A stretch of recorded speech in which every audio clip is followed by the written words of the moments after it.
Hey everyone, I'm Cosmic and welcome to the cloud.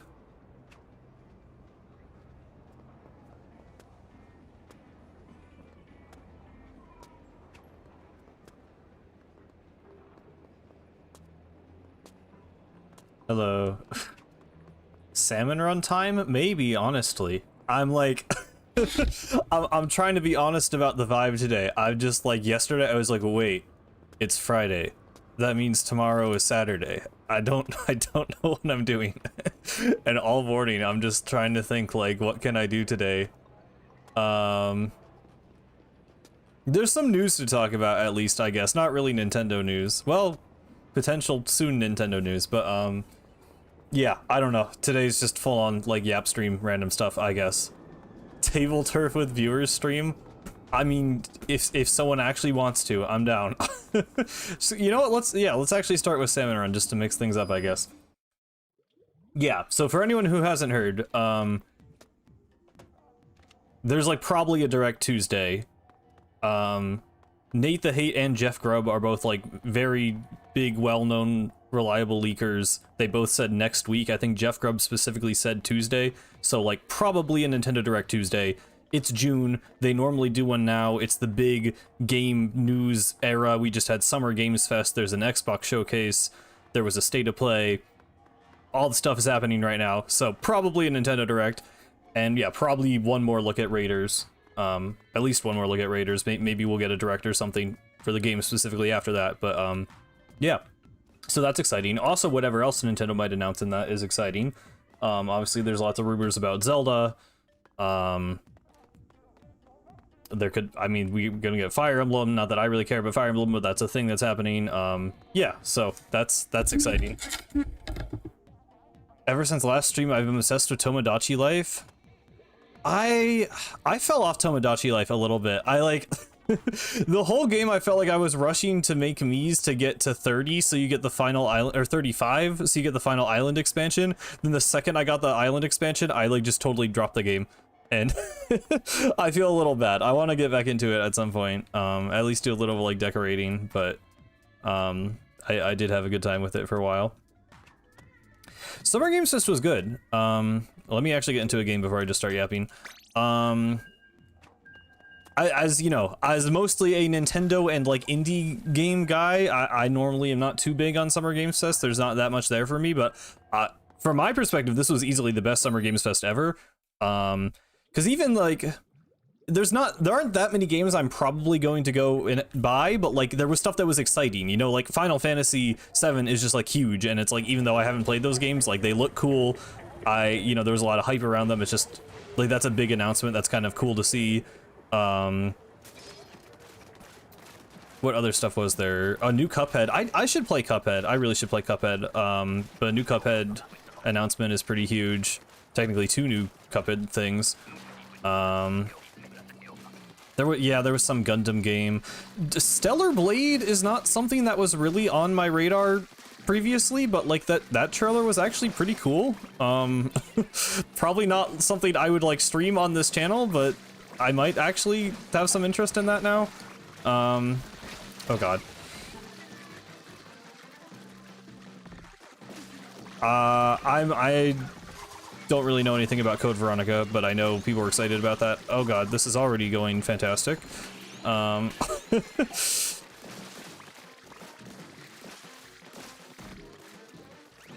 Yeah, and I'm not like fully immune to like the, it's a little too much of like a Gooner game with the character designs for my taste normally, but like I can, you know, there's a level where I might be okay with it. I don't know. I haven't like looked too much into the game. It is a little much for sure. But I've heard good things, I guess, about the actual like gameplay. Right when I was thinking you were running out of ideas, we had a good strong like first half of the year.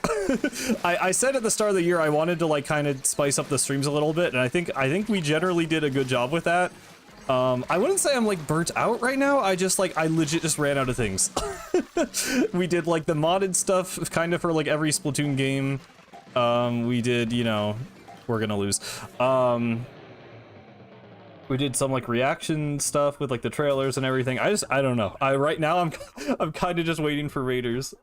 I'm working on a video, but in terms of streams, like I don't know what to do at this point.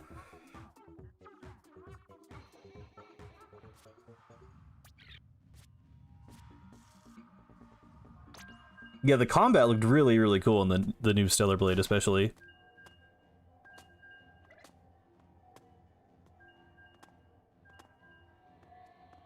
The tiny build game. Yeah, I mean, I'll be real. I did not watch it live. I was at work, so I was like skipping through it. If a game didn't look interesting to me in like the first 30 seconds, I did not watch the trailer. So there's lots of games I didn't give too much of a chance. I think the tiny build one was definitely a skip. There's always mech games, dude. I don't know. A lot of stuff blends together. Like there's always like 5 like feudal Japan samurai Souls-like games now in every one of these presentations. I don't know what happened, if like everyone was like Sekiro, I don't know if it's Sekiro or Elden Ring or Dark Souls, I don't know what caused it, but those are just everywhere. Like every Game Awards, everything, there's always just feudal Japan, you're playing as a samurai guy, Souls-like game. They all look exactly the same to me. I'm sorry. Like I cannot tell them apart. There's always like a weird amount of like medieval games. I don't know who like the market is for that.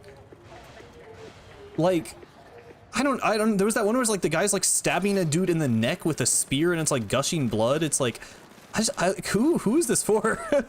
I don't know. I know some people think like gory combat is cool, I guess. It's just weird. Like, and they're always like cinematic. Those are always like the most like just CGI trailers. It's just like medieval battle. It's like, this just doesn't remotely stand out to me.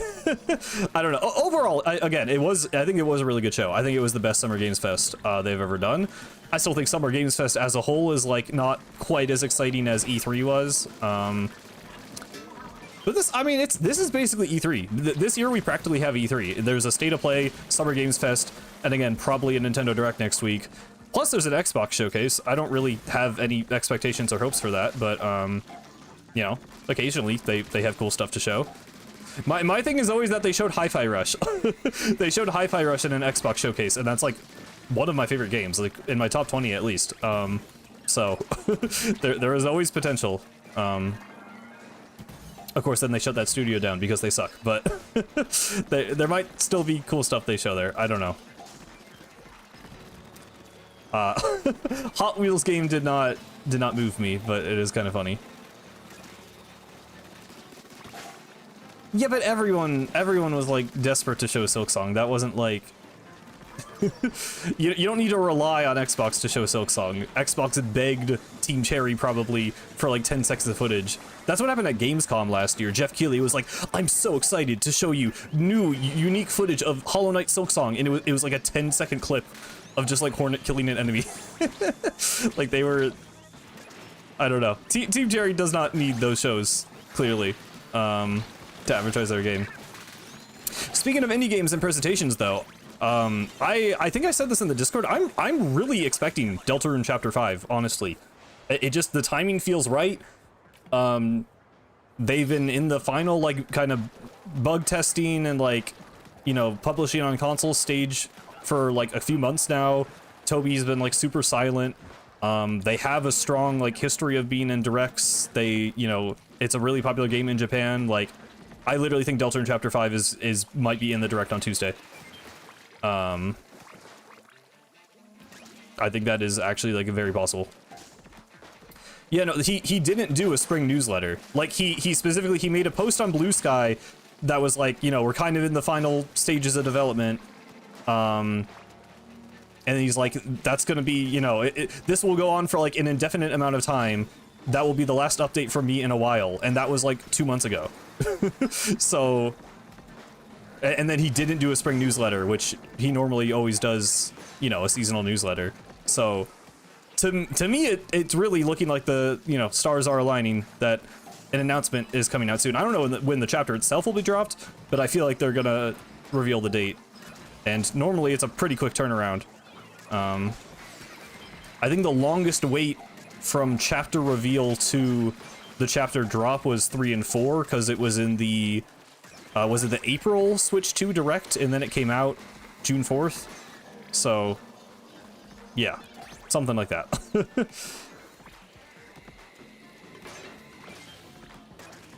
Nintendo to order because they put Silksong in a sizzle reel. Yeah, that was... I mean, again, I think it's just, you know, Team Cherry doesn't need a full-blown segment in a Direct, and it cost a lot of money to be there, probably. So, they just, you know, it makes sense, but it was funny. You think the spring newsletter will come? We're in June. I mean, it's too late.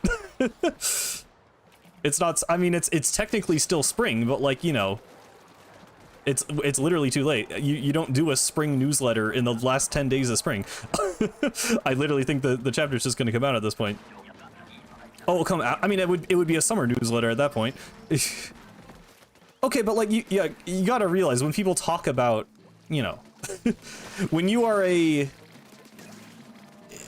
member of the entertainment industry, summer starts in June, right? Like, we've had this discussion with the Splatoon 3 release date. September is like, yeah, by a technicality is summer, but clearly it swapped with Xenoblade, and they meant that it was actually going to come out in July, which would have made a lot more sense for a quote-unquote summer release date. Like, you don't abide by the actual seasons normally when you say that kind of stuff.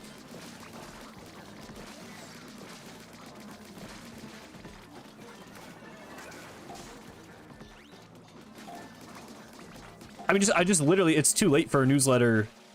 I just think at the point they are in development, if there was a newsletter like a month ago, then that would have been like a reasonable amount of time, but just based off when the game is probably coming out at this point, there would be no point. it would just, the newsletter in that case would just be, I mean, that's kind of what happened with the Switch, the Nintendo Switch 2 trailer. It was like they announced the date in the Direct, but then he did like I don't know if it was a full-on newsletter, but it's like, yeah, he did an email to follow it up, being like, here's the release date, here's some other information. So that's what I think it will be, is there will be a trailer for Deltarune on Tuesday, and then he will send out an email. Just also announcing it, basically. Trying to remember another game from Summer Games Fest. I mean, really the standouts for me, well, Tifa and Street Fighter is pretty cool. I have Street Fighter. I've like barely played it. I don't know. I'm not good at fighting games. I've mostly only played Guilty Gear Strive, which is like known for being more beginner friendly. And even then, it's like a little overwhelming sometimes for me. I want to get into Street Fighter. But that is cool. I'm not like a huge Final Fantasy guy, but you know, I know of Tifa, obviously. She's just a famous character. What is Summer Games Fest? It's a big live stream where game announcements happen, basically. It's hosted by Jeff Keighley, the guy who does the Game Awards. Hot Wheels was a standout for you? I mean, I don't know if I watched that full trailer, if I'm being honest, but like, I don't know. I'm not a racing game guy, and I guess I feel like I would be even less of a toy car racing game guy, but I don't know. If you like it, that's cool.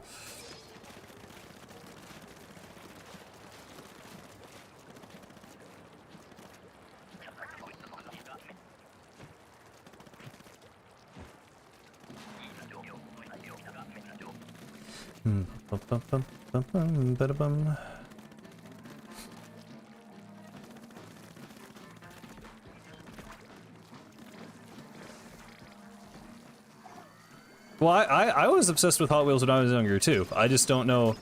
Actually, I had a Hot Wheels video game.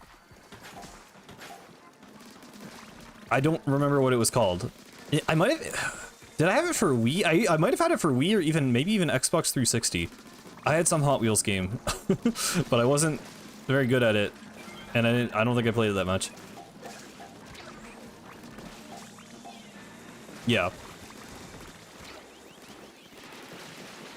Yeah, I mean, Raiders, like, I don't know if I want them to show, like, gameplay or story stuff more, because, like, I want to get a better idea of the story, but also, you know, if there isn't that much story, I guess I don't want them to spoil it.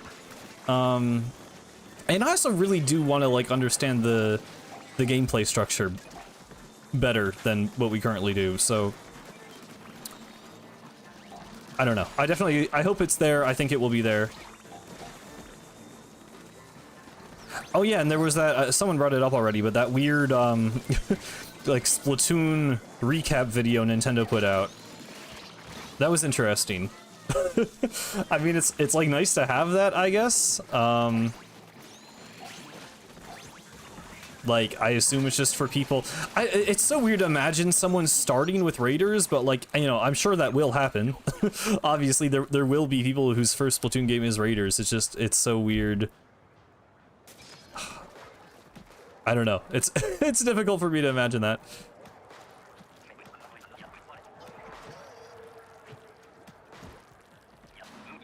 Yeah, I mean, because it wasn't like a proper, you know, it was clearly like, it's an ad for Splatoon 3 and Raiders, right? Like, that is first and foremost the purpose of that video, is to, like, be like, if in case you, like, kind of know about Splatoon but haven't gotten into it, here's kind of what the series is all about. Here are the games you can currently buy on our most recent console. So, like, I get them. I don't know. I think it would have been cool if they showed Splatoon 1 footage.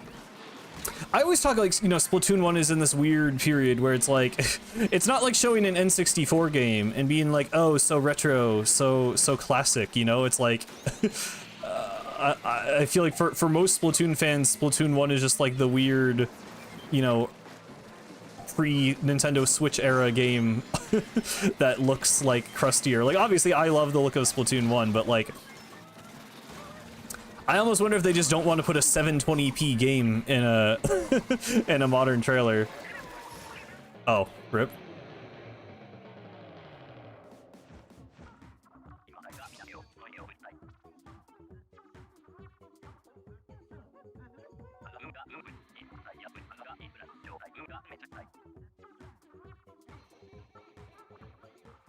Yeah, it being cheaper, true, is also probably a factor that would lead to it, people starting with it.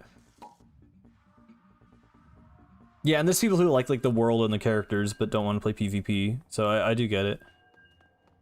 Yeah, no, I liked the video. I did like them acknowledging the lore, like briefly, but you know, they kind of covered the important stuff, honestly. Like in terms of like a very, very broad overview, like mentioning mammals being dead and like the Inkling culture. Was there nothing for anything Splatoon in the live stream? If you mean Summer Games Fest, Nintendo basically never has any presence there. They had like one ad that was just like, it might have actually been new Orbitals footage, but like it wasn't really a proper trailer. Nintendo's always weird about the Jeff Keighley shows.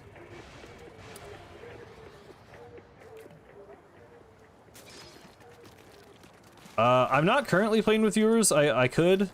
The problem with playing Salmon Run with viewers is, like, in case you haven't been able to tell, I'm not I'm not good at playing Salmon Run while talking to chat. It's not like playing single player PvP. I'm going to lose a lot. So if you play with me, don't expect to win. Well, I don't hate Jeff Keighley. I still, like, there's a balance to be struck. Obviously, I think there's a lot of issues with, like, the Game Awards. But, I think he's trying. I think he listens to feedback. I think he does have, like, a genuine passion for games. And just, you know, wants to highlight creators on, like, this world stage. Like, I don't know. He's not a perfect person, and his shows aren't perfect, but I would not say I hate Jeff Keighley.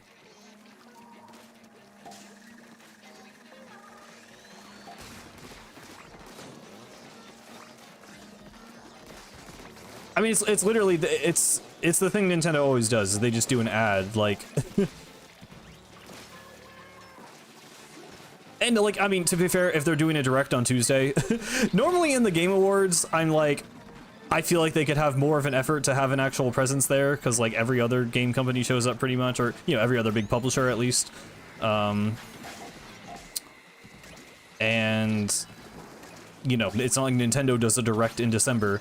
So I mean, I get that they have their own news cycle that they want to kind of have control over, but basically, I think it's lame how little they participate in the Game Awards, but in June, I think it makes a lot more sense to hold back their own stuff for their own show. Hello, Brickface.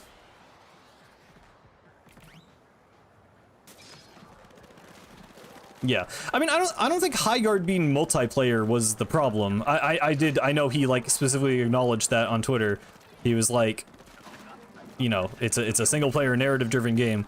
I mean, for sure, Final Fantasy VII is an infinitely better show closer than Highguard, but like, I think you could have a cool big new multiplayer game be a show closer. That game is just not Highguard. I think the issue ran a little deeper there than just genre, but yeah, he does listen to I mean, my thing is the categories. In the Game Awards, the categories are the problem. Like, it's the pacing, it's the length. Like, 2 hours feels perfect for me. I think a 2-hour show, because normally, you know, a direct or like a state of play is like an hour max. They're normally like 40 minutes, 45 minutes, right? But he has all these like on stage moments and like the skits and stuff, which like I'm iffy on, you know, those. I don't normally think they're very funny, but like it's also kind of like keeping the spirit of E3 alive a little bit. And the on stage, you know, stuff, I think it's cool having developers actually show up for a live event in person and have not, you know, everything not just be pre-recorded. I do think that's kind of important, like actually getting to see developers, and not just, you know, them, just the brand or just, you know, a pre-recorded message from like the producer. I think that's cool. So yeah, Summer Games Fest, I think is pretty good. It's just the Game Awards, it's the structure, it's like the amount of just like straight up ads that aren't even game trailers. It's the categories.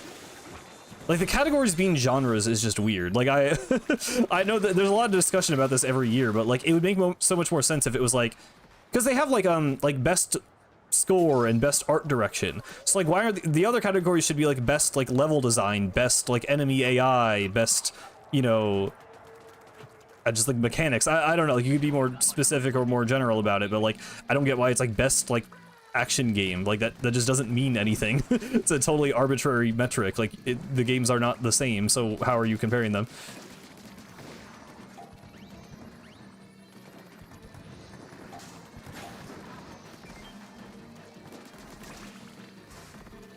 Yeah, I don't know. I'm not like super antsy for Sonic because it's not like my main franchise, but I'm surprised there wasn't a Sonic game. I know people were kind of expecting it. They did finally pull up with the 35th anniversary thing, and it was just more Crossworlds. I guess another year of content for Crossworlds is pretty cool. Sega was all over the show though, so it's kind of funny that Sonic was kind of like the most underwhelming thing. But I don't know. I mean, they're saving it for something. Whoa! Okay. I thought I was falling in the water. That's cool. I mean, I guess Sonic Pico Park, yeah. Is it? It's just Pico Park. I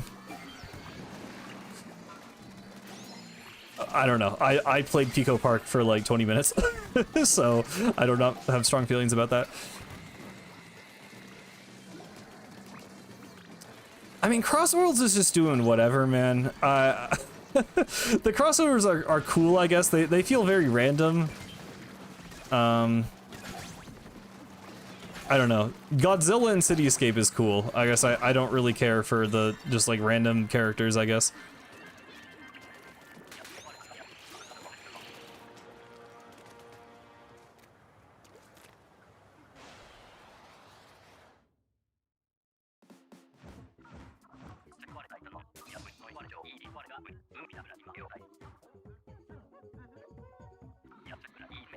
I mean, I don't know. I have no opinions on Pico Park. I don't really have anything to add to that conversation.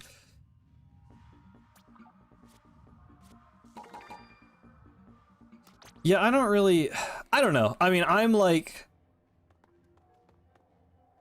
I miss the aesthetic of Sonic Riders so much, and like just going from that game that has such of its own identity as like both a Sonic game and a unique racing game, and then having Sonic Crossworlds, which is like on one hand like, okay, it's cool that you have karts and cars and you have the Extreme Gear hoverboard stuff, but also like it just feels a lot safer and kind of blander aesthetically, and like just it feels like it's getting diluted with all the characters. Like I don't know, I know some people like it, and that's fine. Like I own the game.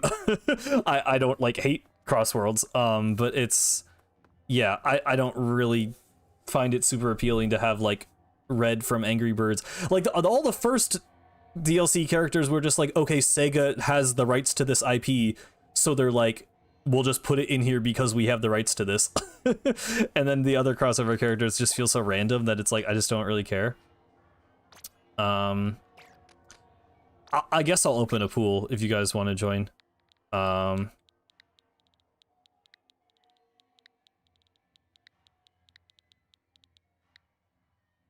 I'll do, yeah, I don't know. I used to always do Cosmic Cloud, so I guess we'll just stick with that.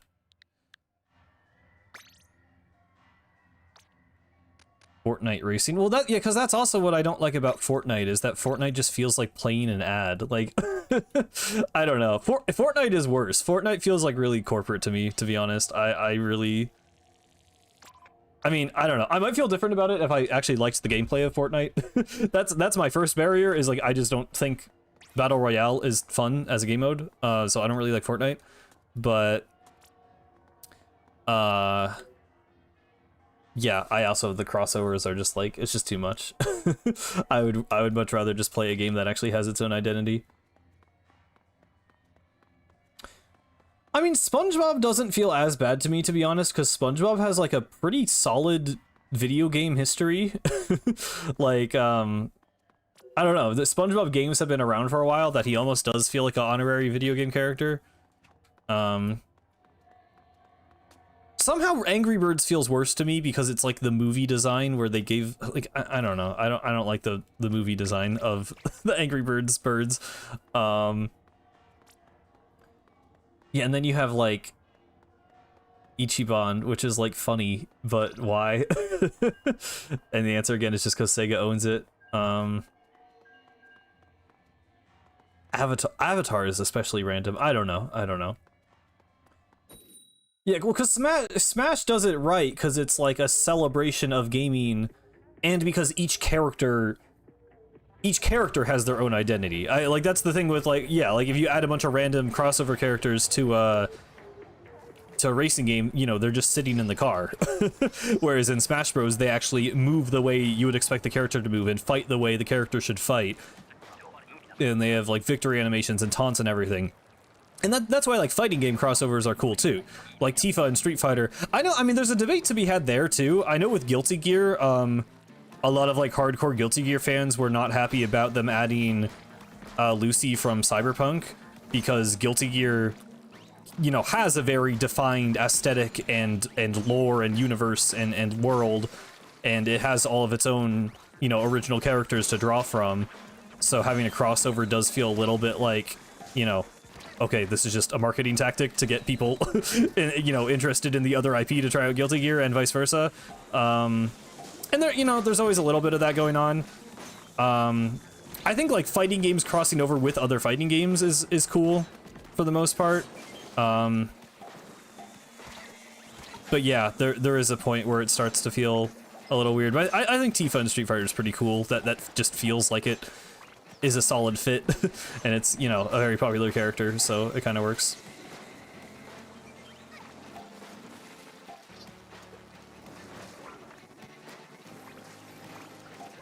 You're going to @me under a YouTube video that might, okay.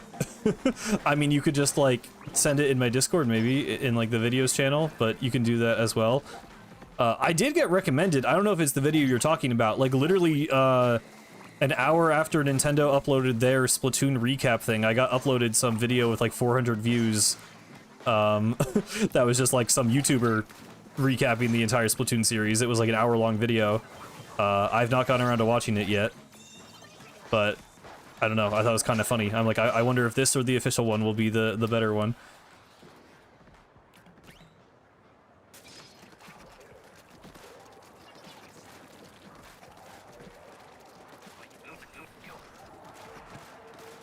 That is the one. Okay. Yeah, I'll probably check it out at some point. I don't know. I like I like Splatoon retrospectives. I guess I've watched a few of them at this point. Also, that's like my own Splatoon retrospective is what made my channel blow up. So yeah, I I obviously respect them. There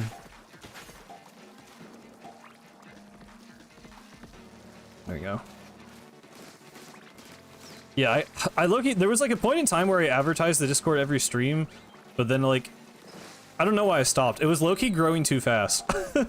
I don't know. I feel like I do need to get actual like mods at some point. Because there's been a couple of like, not like super problematic people, but a couple of annoying people lately. And I can't be bothered to always deal with it.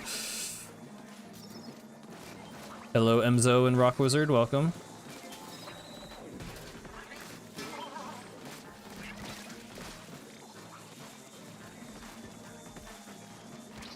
We've just been chatting about like Summer Games Fest and potential direct stuff. Oh god.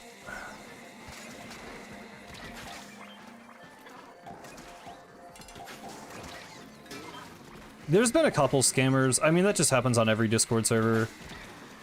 Thankfully, they've been like the really stupid ones that no one falls for, where it's just like an image of like, it's always like a Mr. Beast Twitter thing. I don't like know what the goal even is there. Like, I don't know what they're trying to get you to click. But yeah, that's happened like 3 times. Why is that guy clipping through the pillar? It happens sometimes. Steel eels are not steel eels, slam inlets are like really jank. I honestly I've always felt like they've been kind of really badly implemented. They just like clip through stuff. They have like weird like movement if you like get too far away from them. They just like tilt weirdly on certain terrain and it feels really like, I don't know, it just feels unpolished to me. Will you stream Raiders day 1? Yes. I've actually called off like a couple of days from work when it comes out, so yes. We will be locking in for Raiders.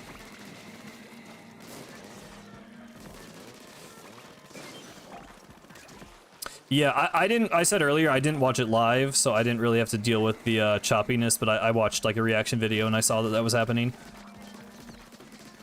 That is unfortunate. I mean, I don't know. I think when you're streaming to like thousands of people on multiple platforms, it's pretty much impossible to have things run perfectly the whole time. But it is pretty unfortunate for the game trailers that were stuttering. Thankfully, I think it was like the Fortnite one had it the worst, and it's like, okay, bro, it's a Fortnite trailer, so who actually cares?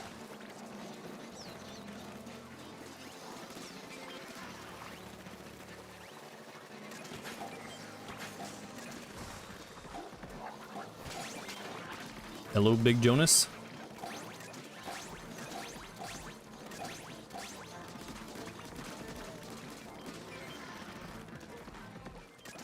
I got a Twitter notification that was just like some like random Japanese account liked my tweet. I think they looked up Glenn Fiddler. Because they're like, one of their most recent tweets was like a retweet of someone saying like, remember when everyone thought Glenn Fiddler would be the villain of Side Order or something? But I just got a notification that was like, Japanese account liked your tweet, captioned Glenn Fiddler with the image Glenn Fiddler. Like, it was literally just that.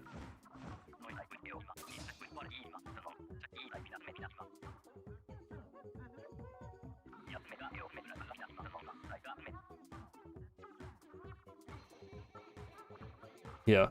That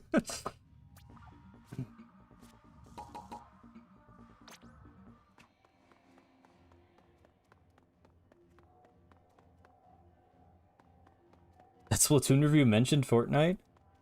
I mean, I have no, like, strong opinions on Fortnite game design. It's just not a game that I enjoy. I don't not enjoy it because it's badly designed. I don't enjoy it because I just don't like Battle Royale. I've never liked Battle Royale. Like large scale. Oh, as an example of how not to do it. Okay, well then, I don't know.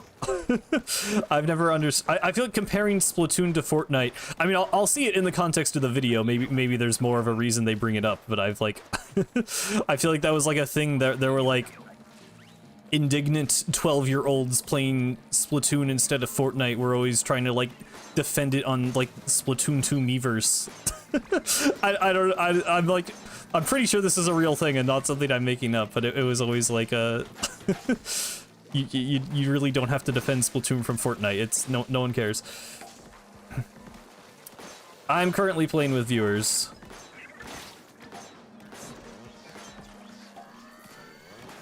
Yeah. I mean, even Foam Stars, I still don't think Foam Stars is really actually that much like Splatoon either, but I don't know. I'm not gonna, if I haven't seen their argument or their claim, so I'm not gonna comment on it, I guess, without knowing what they were actually talking about. What would a Splatoon Battle Royale look like? Way too many ink colors, and it would be incredibly hard to read and really terrible, probably. So, not good. I mean, if it was like team... Well, it was team-based, that technically wouldn't be Battle Royale. Like a large-scale, like, you know, 10v10 mode is the most extreme I could ever see them going with it. Or like a bigger tricolor turf war, like 5v5v5, but like... I don't know why you would want any larger scale than that.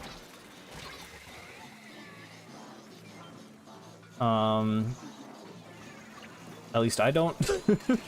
How did that, what? The bomb, like, missed me and then saved me, like, a second later. I don't know how that worked, but I'll take it.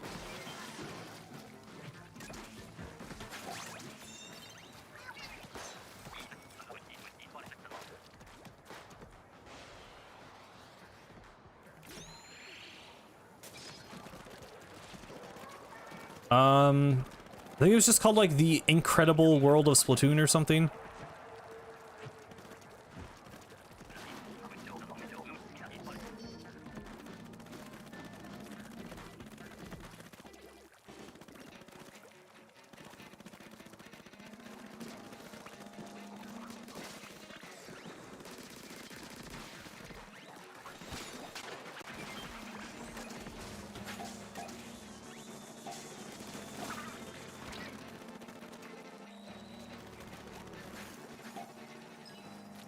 I guess I want to go over here.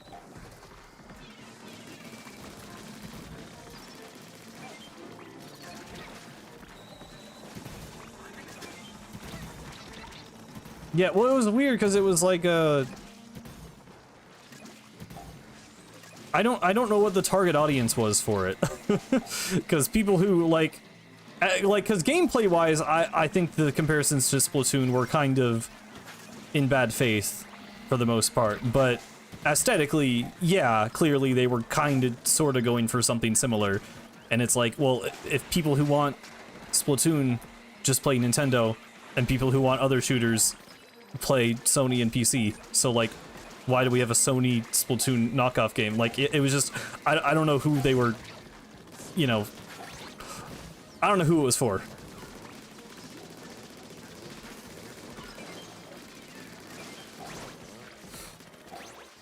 Yeah, they used AI for some of the, like, posters or something in the game.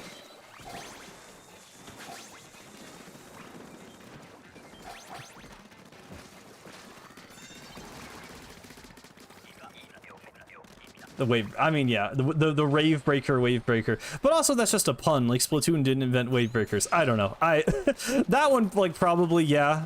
The replies were funny on Twitter. Everyone replying with the wave breaker image. I'm not like defending the game. I just think there was that one video like that was just like the Splatoon 2 direct audio talking about all the specials, and it's like, I don't know. I'm just being pedantic about it, but I just thought it was a little exaggerated.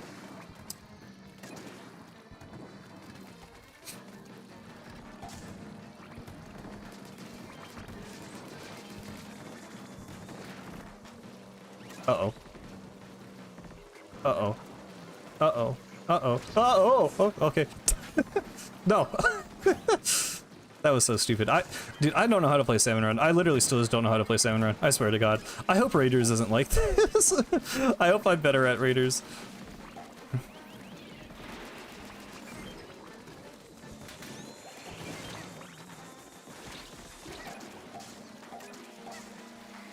Oh, okay, well.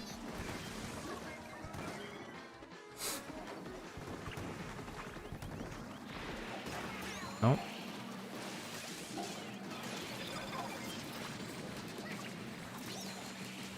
Kill, okay.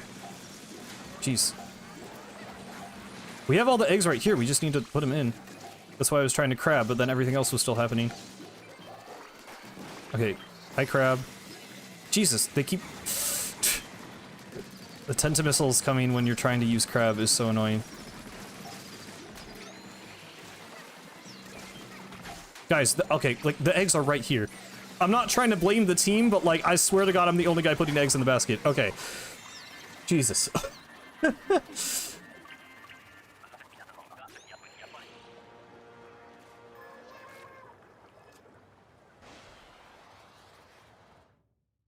Yeah, Splatoon having more of a competitor...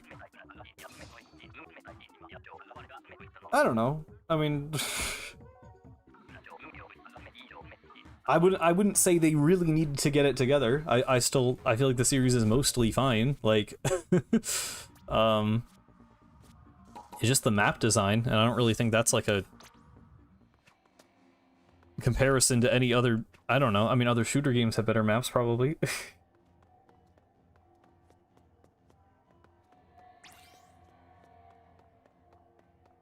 Do Savage Beast fly? Oh wait, sorry. You're responding to someone else, probably. Okay, yeah. I was because I streamed killing Savage Beastfly and it, like, I sucked at it. The pool is just Cosmic Cloud.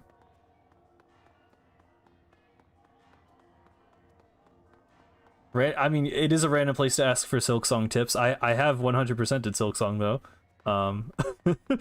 But I also just totally brute forced Beastfly until I beat it, so I'm also probably not the best person to ask.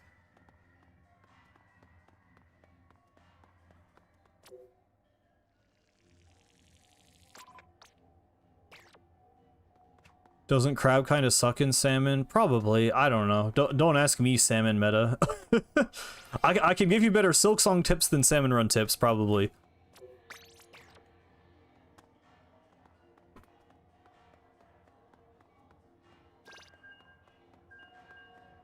Oh yeah, there's no Silksong DLC at Summer Games Fest. I wonder when they will announce that. Probably just on their own terms, like a random day in August or something, I guess at this point.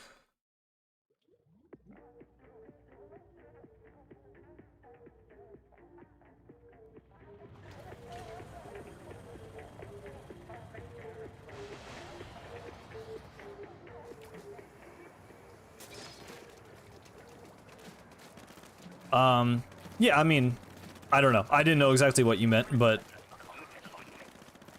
I don't know. I mean, healthy competition is a good thing for any game, so I don't disagree with the statement, but yeah, I also don't really know how you make a specific, like, I think family-friendly multiplayer games are competitors to Splatoon.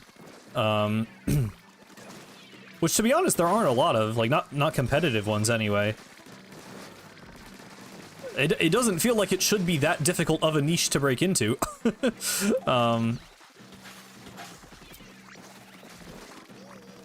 But, yeah. I don't know.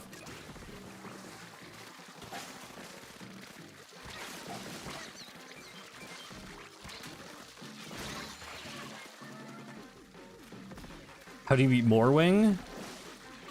I mean, Morwing is just like a spacing thing. Morwing also kind of pissed me off. But it's like, you just gotta watch where the blades are going and make sure you're not getting too close or too far away. There's kind of just like a sweet spot to stand in, I think. Yeah, I fought it pre-nerf. I fought the post-nerf one in, Steel Soul, and I think I died to it. I think that's actually the furthest I've gotten in Steel Soul. No, I got to Sister Splinter one time. which I one-shot on my first playthrough, so I was really annoyed to die to that in Steel Soul, but... Oh, whatever.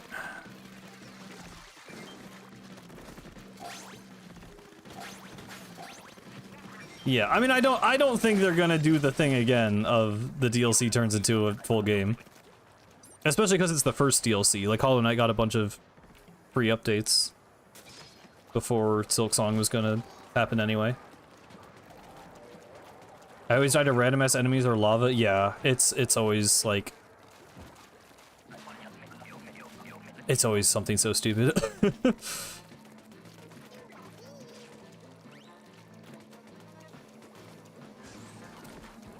They allow the game's more development time. Oh yeah, yeah. I mean, yeah, that's fair. I do hope Splatoon 4 has like...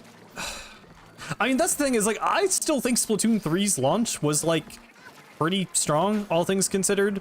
I think they need to change how they're doing seasonal content, because no one was happy with that, apparently.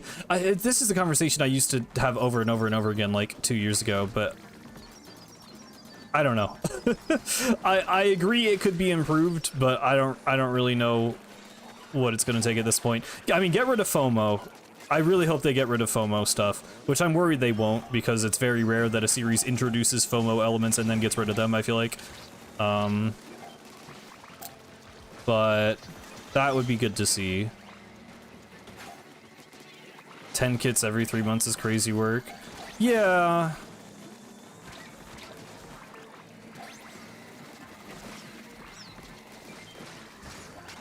I mean, I've just come from the perspective of, like, I don't want the game to be too bloated either. Like, I don't want a million weapons that basically end up serving the same role anyway, so...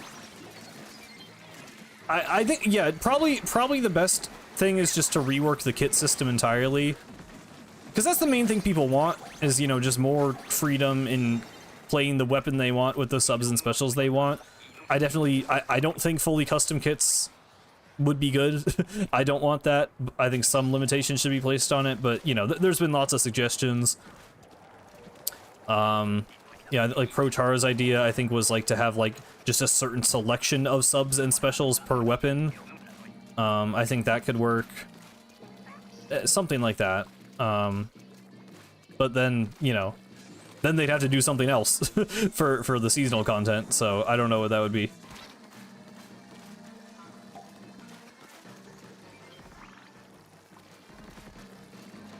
Yeah. Well, I don't know, because, like, I thought the catalog... I would like the catalog if it wasn't FOMO. Like, if it was a thing where a new season introduced a new catalog but didn't get rid of the previous one, and you could complete previous ones whenever you wanted on your own time, I think catalogs are a really good incentive to play the game. And I think drip feeding them makes sense, because that's, you know, it encourages you to get on the game and keep playing the game. People just got, like, burnt out of them, because if you don't complete a catalog, then you just don't get that piece of gear and have to wait, like, an entire 2 years to get it again. Which, like, obviously sucks. Oh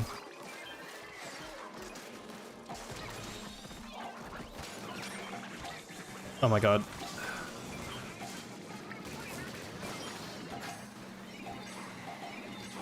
That was not a good tri-strike, but whatever.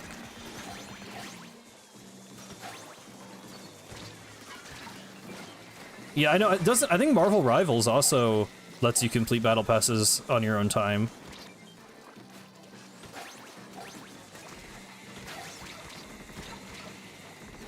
I also really hate the shell-out machine. I really would prefer a shop for titles and banners.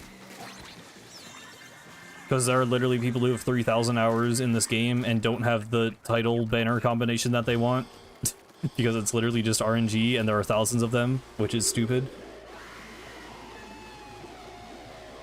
Yeah, well, yeah, to be fair, Marvel Rivals is a free-to-play game where you pay for them, so I don't think that's ideal either, but... Well, but that makes Splatoon almost worse in a way, right? Because you're paying for the entire game, but if you don't play during a certain time period, you just don't get the content. So, like, yeah, that sucks. I think that's really stupid.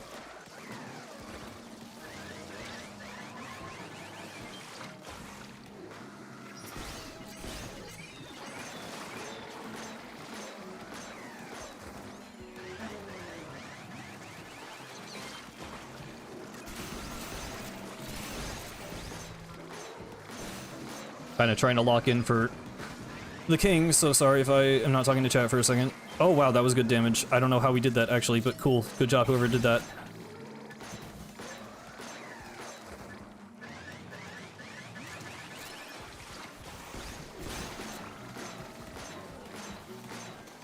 Wait, did 2 people DC? Oh, that's why we did damage. Because how'd 2 people disconnect? So it just dropped its HP. Wait, what?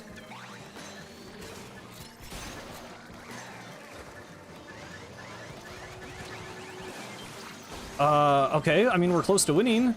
I need to get eggs and not just shoot it. This is a good angle, I think. No, it's kind of not actually, but we'll probably get it. 1 player left. Nice. Okay. I'll take it. I'll take it. Sorry to the 2 people with DC, but we got it. Sure, man. But Splatfests are different. Events are different than FOMO content, in my opinion. I know they technically, like, are, but, like, that's different.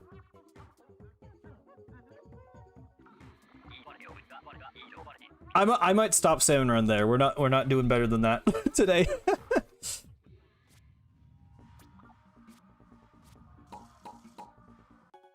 Oh, maps and modes updated anyway. Okay. We'll just do a variety stream, quote unquote, except it's all just Splatoon 3. We'll do some different modes today, I guess.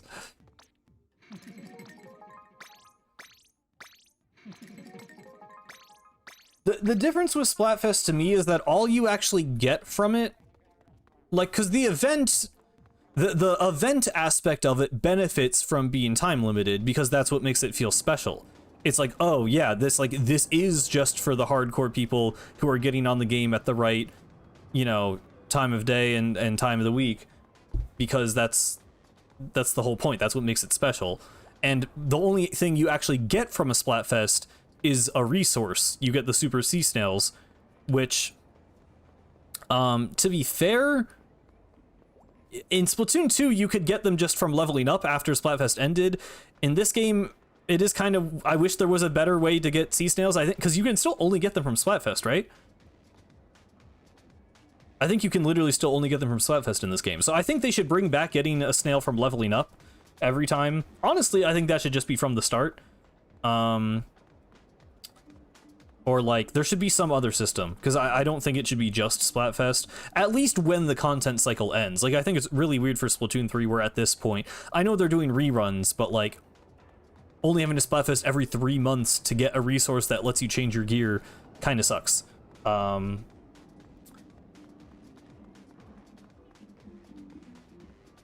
Yeah, well, you need them to like, re-roll and stuff. And do you need this? No, scrubbing is just money, right? I haven't even, like, actually adjusted my gear in this game in, like, a year or more, so I'm, like, forgetting how the systems works. What's PvP today? I will see. But yeah, that's the point I was trying to make. Is Splatfest are sort of FOMO, but that's kind of the point. And in terms of the actual gameplay systems and, like, what you're missing out on, it's a resource. It's the same resource that every Splatfest gives you, and at least in the first 2 games, there were ways around using that resource. In Splatoon 1, you could just pay money in place of snails, and in Splatoon 2, you could just get snails for leveling up. So I think that's actually, it's the worst in Splatoon 3 in that case. I would like it to be the Splatoon 1 or 2 system, but that's why I think Splatfest FOMO is, like, okay. Whereas the catalog is not. Yeah, I mean, badges are a whole other ballpark, because you have stuff like the top 10 X rank badge, or, like, the fact that to technically get every badge you would need to 10-star every weapon, or the stupid, like, you have to host a tournament with, like, 1,000 people or something. Like, you're never able to clear the badges. So that's to me, that's a different issue than FOMO. That's just, like, you literally, no human can physically get every badge in the game. Like, you just literally cannot do that. which I kind of like as like a completionist. I don't like that, but it also like probably does make it feel especially rewarding for people who like, you know, again, get top 10 in X rank, get to like level 999. Like in some sense, you know, those players should feel rewarded, I guess. So I don't know. I've always been iffy on badges, but like they're already, you know, set up in a way that like there being Splatfest specific ones doesn't matter to me because you're already not going to get all of them. Sure. You know, let's play some open. The tournament one is a cumulative? Oh, okay. I mean, that's still weird. Well, it's weird because it's like you have to be a TO, right? It's not even like play in a tournament. It's like you have to host a tournament with that many people. Like, that's just not happening. Most, like, no one's doing that. It's like 0.0001% of the community is hosting a tournament ever. And if they are, they're not doing it enough times to accumulate 1,000 people.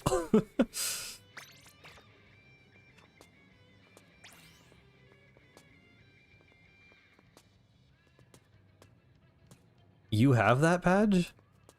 Did you just do like, I know Jmoji got it, right? He made a video about it. That's the main reason I know that badge even exists. Because he had to use his like influencer power to get enough people together to actually get it.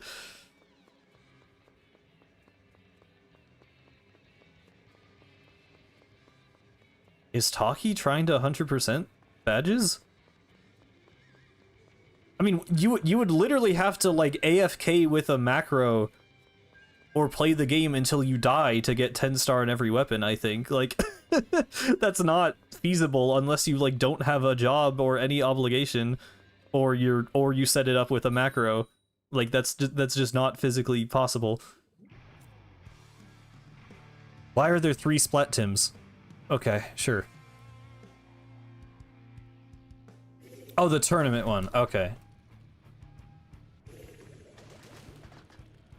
Tax Spain individual.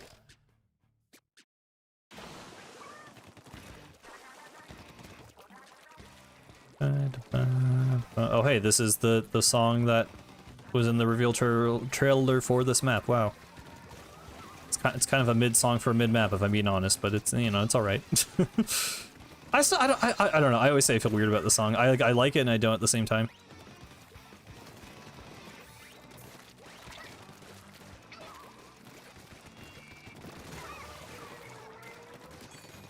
Even being as rusty as I am, I do feel just so much more in my element in PvP than Salmon Run. I still just... something about Salmon Run just doesn't work for me, bro. I really hope I like Raiders. I really hope I like Raiders gameplay and combat and stuff. I don't know. I'm a little worried.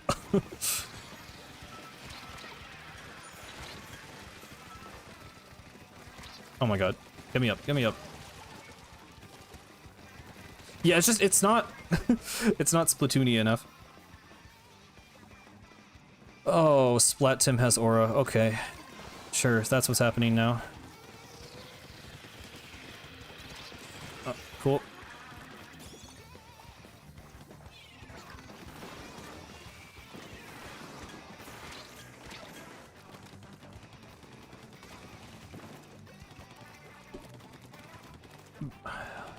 I don't think Salmon multiplayer, but single player works for me. I mean, I guess I would say I like Side Order more than Salmon Run, but it's still not ideal. I mean, the difference will be like the level design. That will really make or break Raiders for me is the level design, I think. And like how you engage with the enemies. Because what I hate about Side Order, and to some extent Salmon Run, is just the feeling of like running in circles. But I also like, surely they're not just gonna let you get, like, you know, just run past the enemies. I wonder how feasible that will be, right? Because if it's like, I mean, they'll probably just force you to actually kill all of them. I don't know. In my mind, I'm thinking, like, what if you just run past the Salmonids and get to the treasure? But it'll probably just be a thing where, like, you have to finish off the entire wave of enemies, and it will, like, unlock a seal or something, and then you can get it. Did they all 52? I was, like, not paying attention. Okay, yeah, that was... I don't know. I don't know what that was. Yeah, well, I mean, yeah, that's the thing, too, is they give... it seems like they give EXP, and they drop materials that you can use to craft gadgets. So that... I mean, I do like like, I definitely like that. I like that there is an incentive to kill each individual enemy, because I think that will make combat in general just feel a lot better, because it's every single enemy you splat is going to be like rewarding in some way. I just hope it feels good. Oh yeah, and there was that. This happened since the last stream. I found that YouTube ad. there was like a YouTube ad with like 10 extra seconds of Raiders footage. I low-key might have been like the first guy to see it, because I posted it on Twitter and got like 3,000 likes. And then like that same day, like Pro Chara made a video about it. So like low-key, I think I'm like the first guy who's like acknowledged that that was new footage.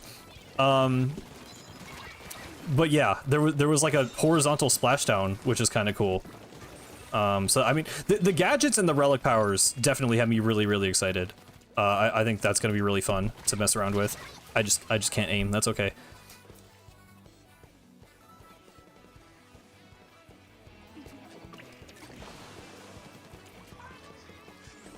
Yeah, I mean, like, I'm sure someone might have seen it, but yeah, I was the only one who posted it. Third trailer analysis video, yeah, we got analysis of 2 seconds. I mean, there was dialogue. There was technically more story. There was like about as much story in that 10-second ad as there was in the full-on gameplay trailer, if we're being honest. Because it was the same Fry cutscene, but they actually showed her dialogue, and there was like another like sentence that got cut off halfway through. Horizontal splashdown, call that reef slider. Okay, but it's actually a splashdown. Ow.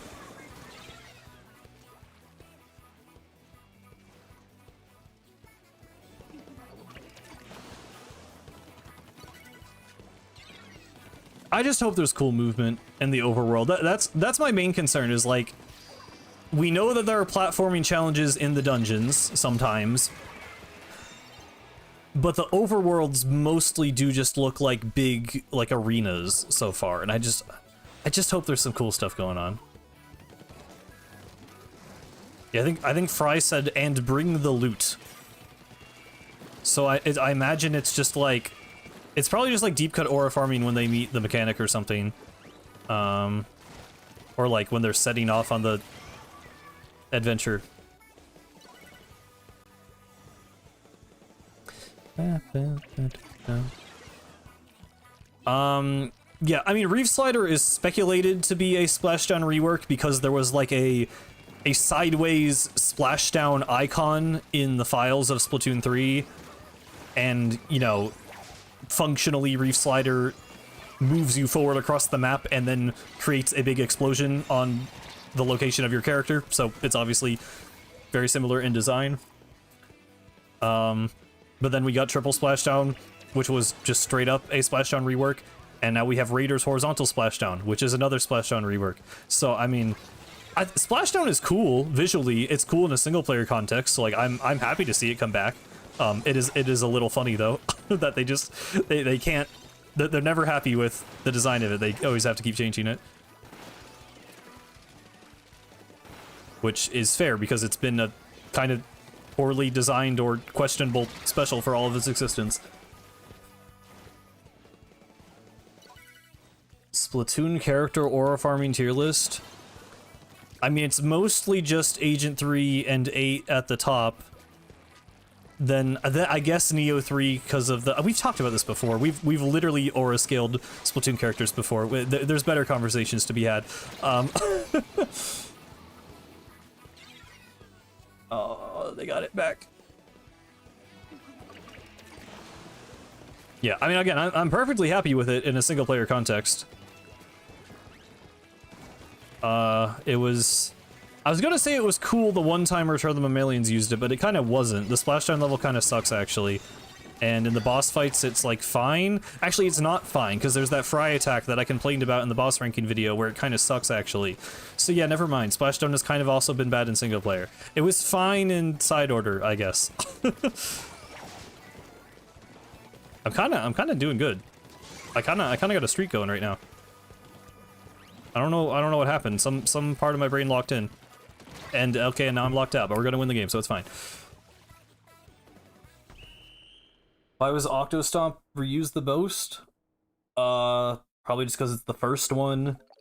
It was in the key art for the first single player, so it's kind of iconic, and it's just kind of a simple, versatile design. I hope it doesn't come back. I don't think it'll come back. I really don't think it'll come back.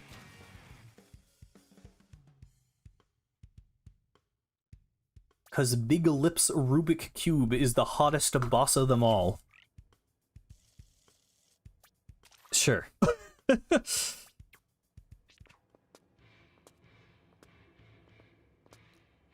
I meant to change the music.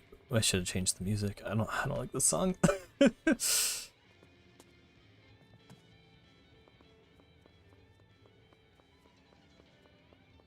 I mean, I really don't. They already didn't bring it back for side order, so like the tradition is broken. We can just not do that now. You have to fully back out to change it, don't you? Yeah, unfortunate. You hate the fiddle? I don't know if it's the... No, it is the fiddle. This part is the worst part. I don't like the guitar in this part. I don't like the vocals. The vocals really kill the song. I don't like the song for a lot of reasons. It's mostly the vocals.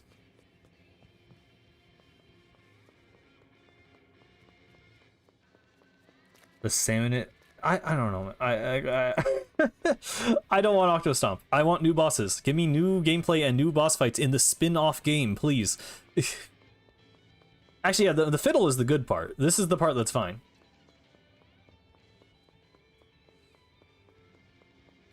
Yeah, it was a trilogy boss. It was we did the trilogy, and Octo Expansion just did it because it was boss. They reused bosses. That's fine. We don't need to do it again.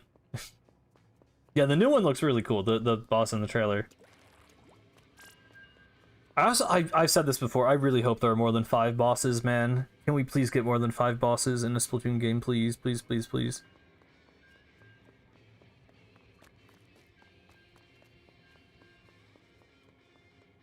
Just at the end of the Raiders gameplay trailer, there's like a big fish dragon thing that is almost definitely a boss fight.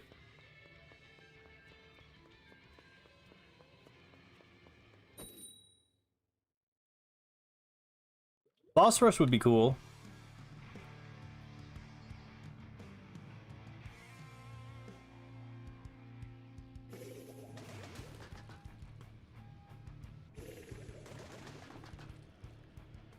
That's, you know what? That's a good point, Jack. I will take Octostomp if it is exclusively the ultimate super boss of post-game, and it's actually harder than Inner Agent 3. That's the only way I want to see Octostomp return, if ever.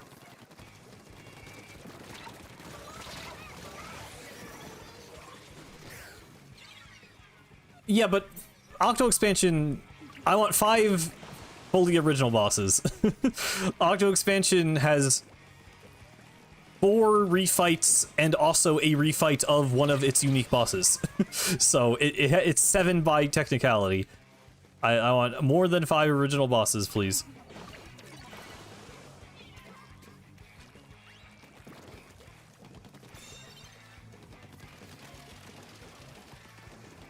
Oh, you're saying like a boss rush of previous bosses? I mean, like, I would take it, but I'd rather just a boss rush of new bosses, I guess. I hope, yeah, mini bosses, please.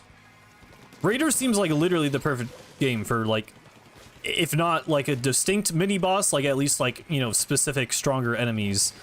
Because, I mean, we have boss Salmonids. We need, like, a tier between boss Salmonid and king Salmonid. Like, maybe it doesn't need to be, like, named something, actually, but it, you know, functionally, gameplay-wise.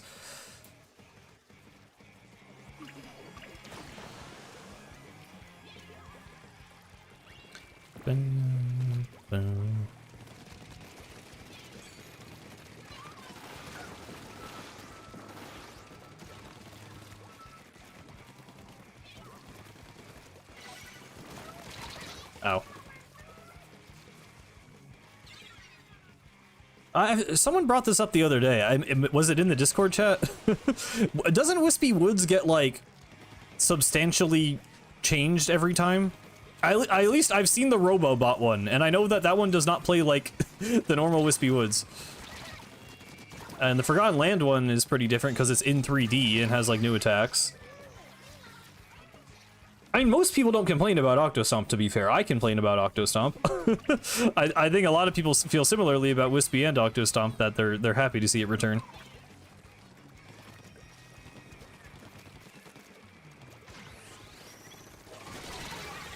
Yep.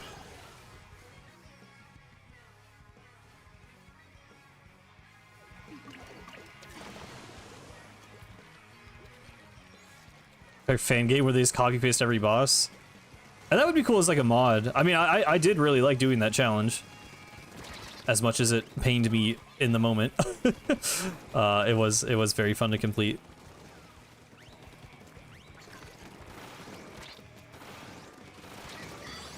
Cool.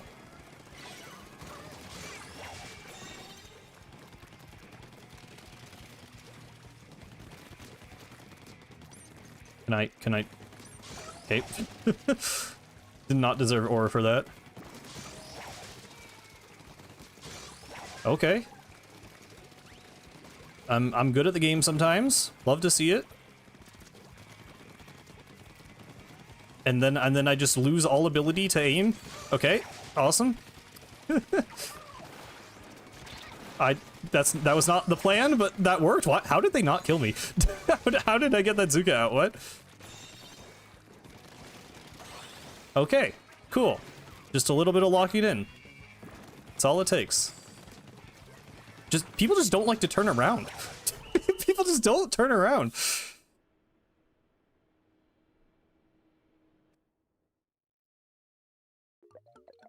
Yeah, underwater seems less likely now.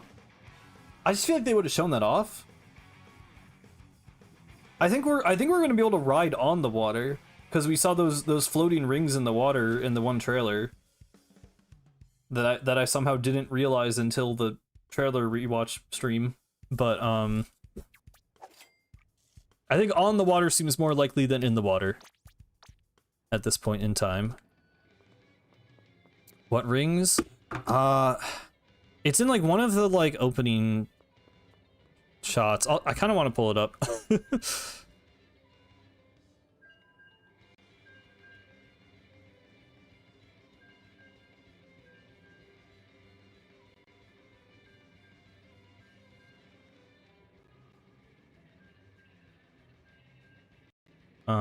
It's like after the character customization part. I know I don't have it pulled up, hang on.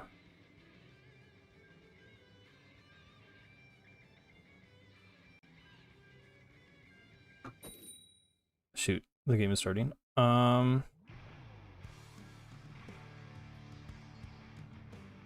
see it in the shot. Oh, there we go. Hang on. Okay, I'll play the game and show it after.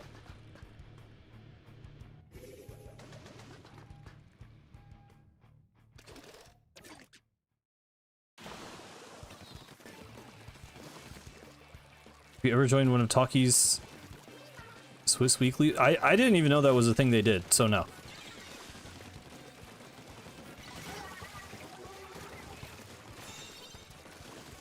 Oh boy. Okay, never mind, you're dead. Shoot. I am trying to multitask, yes. Hello, Gavin. Did I say that already? I don't know. I said it again. I don't think I actually did say it twice. I think I said it once. I said it in my mind, and then I thought I said it out loud, but I didn't. It is kind of fun to just do a PvP stream again. It has been a while since we've just straight up played Splatoon. Oh my god. Should have shot this guy over here. Okay, thank you. It's a good assist.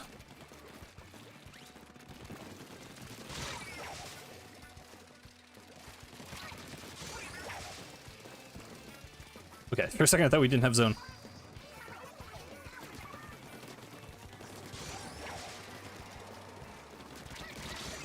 Dang. Okay.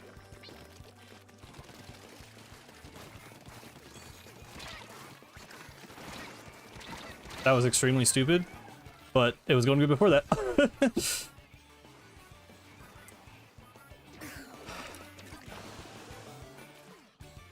Oh, hay fever, rip.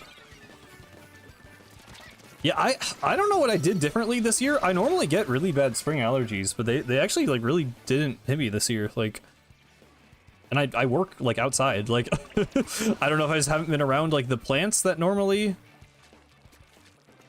make it really bad for me. I don't know. And I have not struggled as much as I normally do. Auto expansions 8th anniversary, yes, that would be this year. It'd be cool if they acknowledge that somehow, but I feel like it's too close to Raiders that they're just gonna want to focus on like advertising Raiders stuff. I don't know. Splatoon anniversaries have never been they don't really do anything. I don't know if it's gonna take until like 20 years. I mean, we got art for the 10th anniversary, but like that was literally it. I know that's not even what you were talking about. You were saying you're going to do your own thing, but I don't know. How old does a franchise have to be? I guess they're still yet to properly do anything for Zelda's 40th, so maybe that's just how Nintendo is. Hang on, here's the oh. Where is how do I do things? Why does my desktop have... Sorry, where did my window capture go?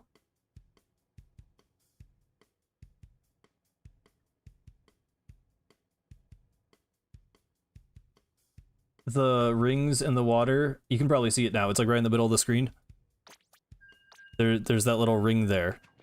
That might just straight up be a squid ring. I actually thought it was like a special type of ring, but yeah, that suggests maybe that we can... There's also like, I mean, there's like a ramp.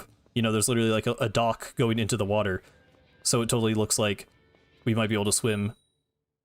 Or like, riding on Big Man is I think the most popular theory about how to swim in the water. Maybe we use the robot. But, yeah, it does look like a squid ring. So that is potentially exciting.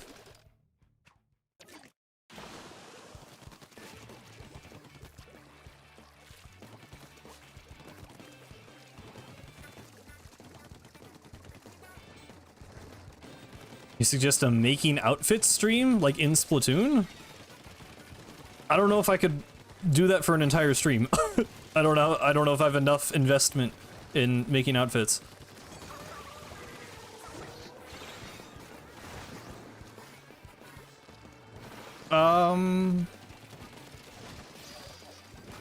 Yes, okay.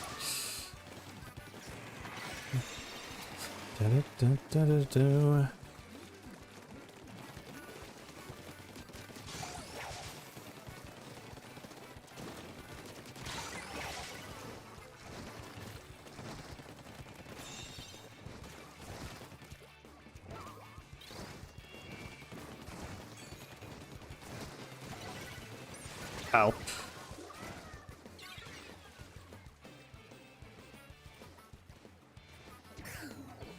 We're talking about Splatoon Raiders.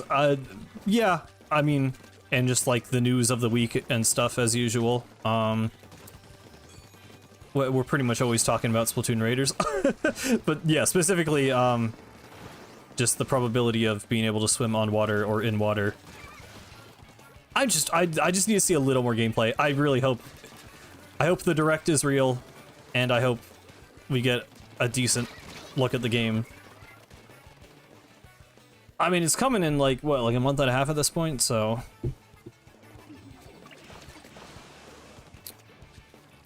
I mean, on one hand, you know, we're almost there and they might not want to spoil too much, but on the other hand, I do feel like the advertising is going to kind of start ramping up. I really do feel like that recap video, of the Splatoon series is meant to be like a... I mean, to me, first of all, it's clearly meant to be a thing like, okay, if you're starting with Raiders, like, here's the gist of what Splatoon is. But also, the fact that they're posting that now definitely suggests to me they're about to give us another Raiders trailer. And it also makes me think that just in general, they're going to start pushing Raiders a lot harder, because it's kind of, you know, it's like the next sort of big-ish Nintendo game coming. Actually, I guess Star Fox technically is. I keep forgetting that game exists. When does that come out? Is that July also, or is that June? Either way, you know, they'll be pushing it alongside Star Fox, but after Star Fox, it'll just be Splatoon. So we are nearing the ramp up era of information, which is exciting. End of June. Okay.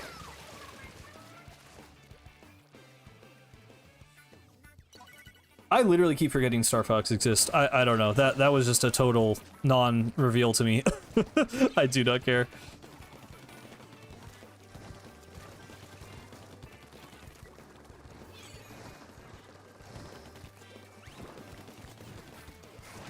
Ow. Do you think Raiders would get a DLC? I think it might get something. It's not gonna be like an Octo expansion side order level DLC, like it wouldn't be a whole new campaign. It'd probably be like really small stuff, like I feel like best case scenario is some just kind of like gimmicky game mode like Balloon World or like Emerald Rush for Mario and Donkey Kong, but even that's probably too big scale. It might even just be like a cosmetic thing. Like barely. Basically, no. Basically, I don't think it'll get substantial DLC, but I could see there being some kind of post-launch update. But yeah, it's not like a live game, you know. You just drop it and you play the story and that's the game, which is for the best probably.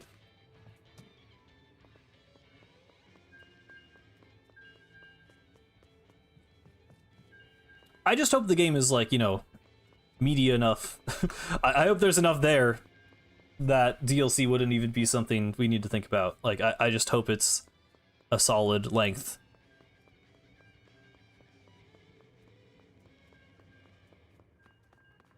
Yes, Splatoon Raiders is dead. I would not expect anything like Monster Hunter. That is not happening. Monster Hunter DLCs are just like an entire new game added on. That's not even what... I mean, I feel like they're bigger scale than like Octo Expansion even normally. Yeah.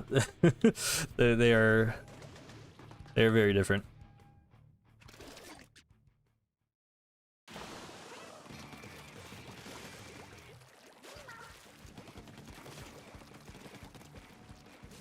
Have we gotten the other map ever? I only remember Marlin.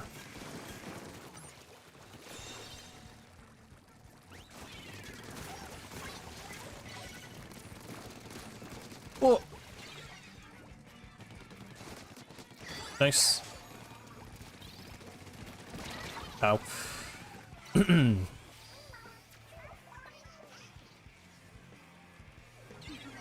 you think the fish is going to be a secret enemy in the game? I mean, it's probably just like a boss or a... Like, maybe, I mean, maybe the antagonist is a big fish. I don't know about secret enemy. I don't know why secret enemy would be in a trailer.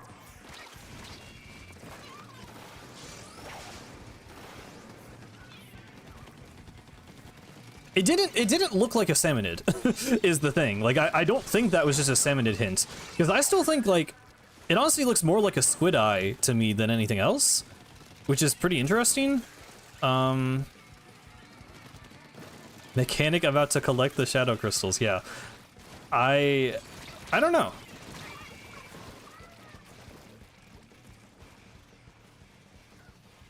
Yeah, it's just an eye, so it's hard to tell, but... It didn't look like a salmonid, is my only thoughts, really, on it so far. I think it is something different than a salmonid, which is kind of, you know, on its own exciting, but can't really make anything of it for now.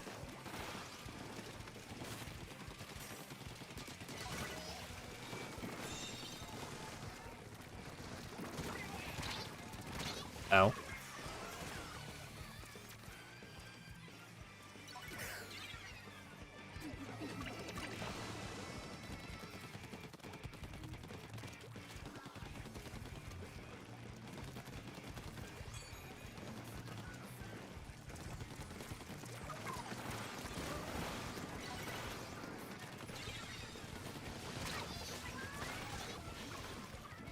Overlord or 2?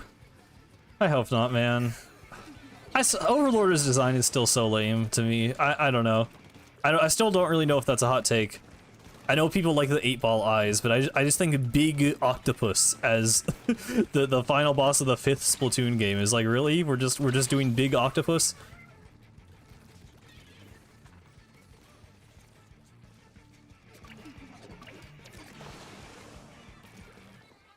Rip.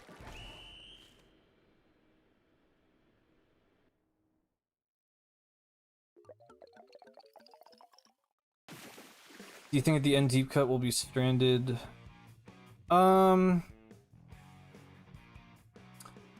Honestly, I would almost just hope that post-game is non-canon.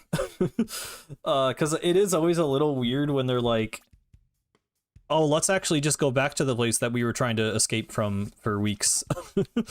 But yeah, I could see them just justifying it as like, oh, we wanted to get more treasure. So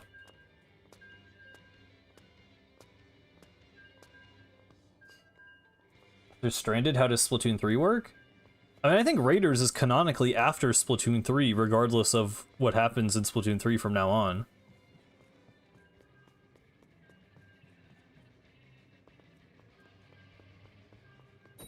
It's not going to end with them stranded. Like, they're definitely going to get back eventually, but that would affect Splatoon 4, in my opinion, not Splatoon 3. Yeah, Donkey Kong post-game, well, because Pauline has a reason to come back.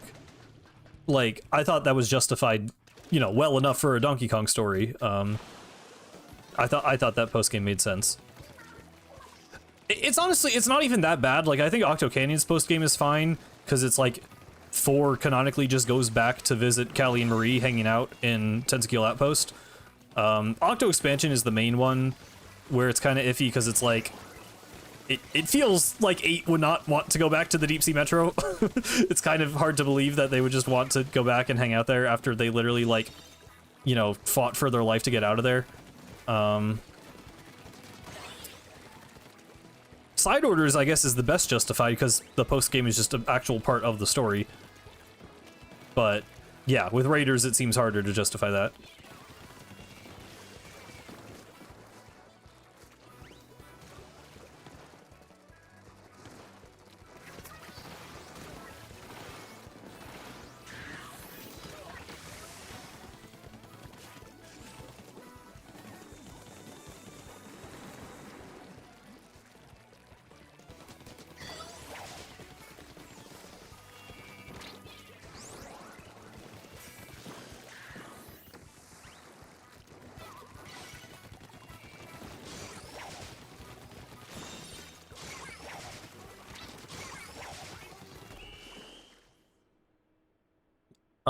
Isopadre does not leave. That's what was kind of lame about Splatoon 3, is they're like, Isopadre just figured it out, I guess.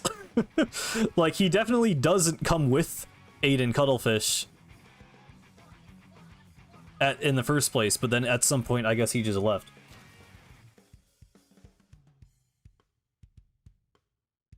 Post-game works better if you place canon before the final boss. Yeah, like, I think you can sort of smartass it a little bit, where it's like you beat the game and something unlocks, so then canonically the characters just do the post-game content before ending the game. I think that's what you're saying, basically. So I would prefer it be something like that, where it's like, there's content that doesn't, you know, it's not available to the player until they beat the game, but canonically the characters would technically still do that stuff before actually doing the final events of the game. That's how I would like it to be handled, probably.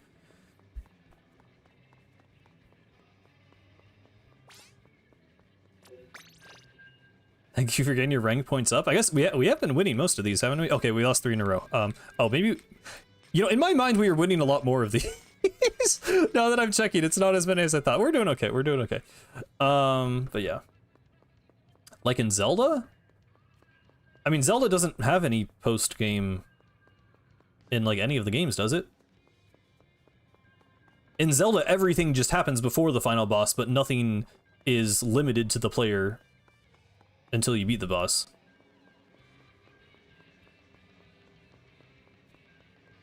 It did feel like we were winning. I feel like I'm surprised we lost that much, but you know how it is. If you've been doing it for a while, this is how the PvP streams go. I'm just yapping and not really paying attention. I guess, yeah, I mean, I see what you're saying. Like, the player has the choice to 100% the game after beating it, but, like, what I'm saying is you can have, like, actual post-game content that is locked away from the player. Like, yeah, it's a similar, it's close in terms of, like, how the canon is affected, but I also think it would be cool if raiders did have stuff that was explicitly only possible to do after beating the final boss. Echoes of Wisdom does not have post-game. I know for a fact none of the 3D games do. And I'm pretty sure most of the 2D games do not either. I'm not as sure because I have not played those ones. Oh, that was a double, okay. Oh, oh, oh. Okay, you know what? We're gonna go home. Goodbye.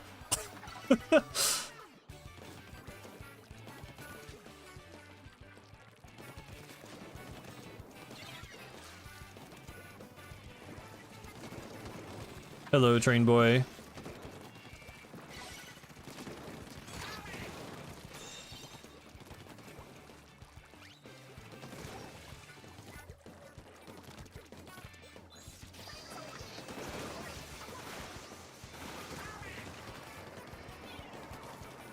Triforce Heroes has post-game, really?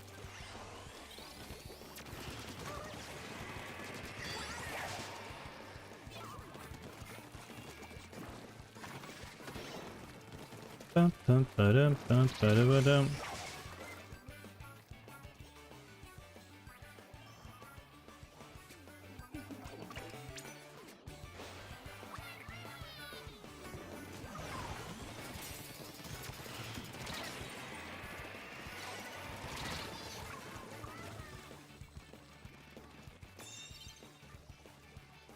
Oh, I mean, I don't know if new dialogue on a refight. I guess that's technically post-game content.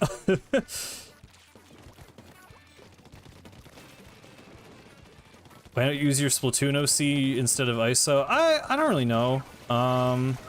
Well, yeah, I don't know. I just wanted ISO Padre on my overlay. I don't really have a good answer. I just like the character being there. I kind of would like, especially if I'm going to be doing more streams with Brassicus and Arden, I think it would be nice to have like my Sona as like a proper PNG tuber thing. But I would have to make that. So I don't know. I haven't done it yet. I think this is funnier. Yeah. I don't know. It's just like, because it's not even like a, it's not, in my mind it's not a PNG tuber thing. It's just like, here's a character I like that's on the screen. you can look at him while I speak if you want. I don't know. Like an ISO Padre Sona? I mean, you could make an ISO Pod Sona. I don't really want to do that.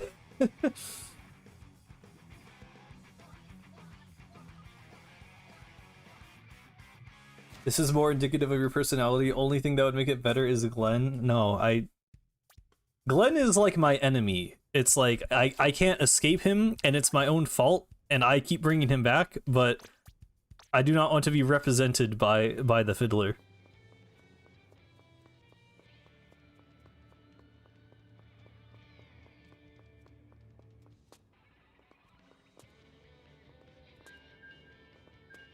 Something. Oh, hey, Alex. I'm glad people still showed up. I literally didn't know what to name this stream, and I'm worried that, like, okay, maybe I'm being a little too honest, and I'm not advertising the stream. I'm saying, yeah, I literally don't know what I'm doing. But we still got like the usual crowd in here, which is nice.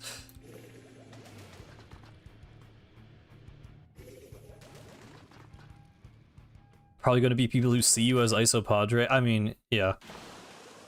It didn't occur to me until literally like a couple months ago that like some people in some people probably think that I have like red hair in real life because my Splatoon Sona has orange ink hair, and I literally have brown hair. So I'm like, oh yeah, I like didn't even consider that was like a possibility, but that kind of makes sense.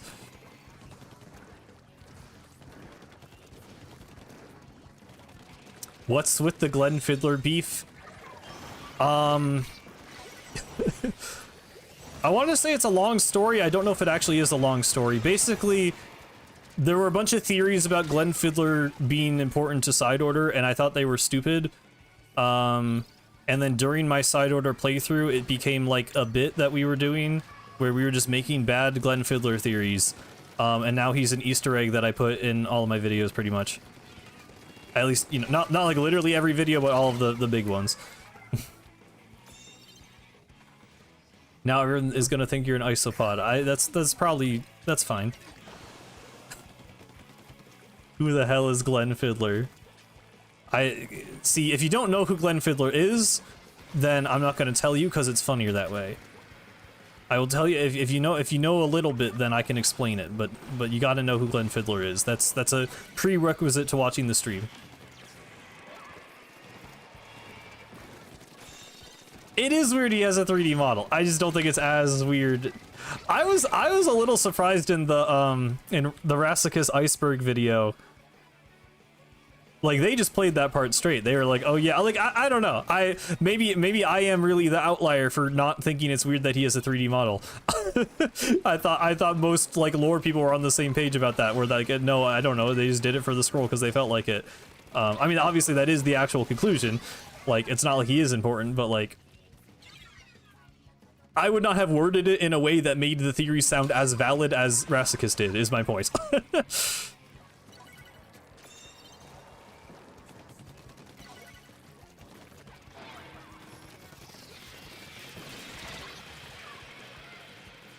Glenn is Splatoon's Mr. Krabs? I don't think so. I think he's just a crab.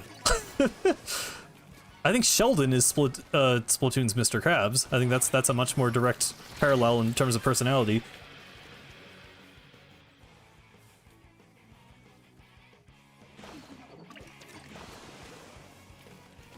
Rassicus made me believe in the... I mean, the Fiddler theory is disproven, because the Fiddler theories were specifically that he was going to be important to Side Order because of the skeletal fish and the copy bot with the glowing red eye. There is no more Glenn Fiddler theory. It was wrong. It has been debunked. Glenn is Splatoon's Patrick? I don't really think every piece of media like has direct parallels to SpongeBob characters. I don't really know if we can do this. With that said, I'm pretty sure Fry is Sandy Cheeks. Clone theory is back on? Where? How? Did that not also die? I totally saw that. Was that in my chat? Someone was posting something the other day that was like, I think the 8 in Side Order is actually a clone of 8 or something. I don't know where I saw this, but I'm like, what are you talking about?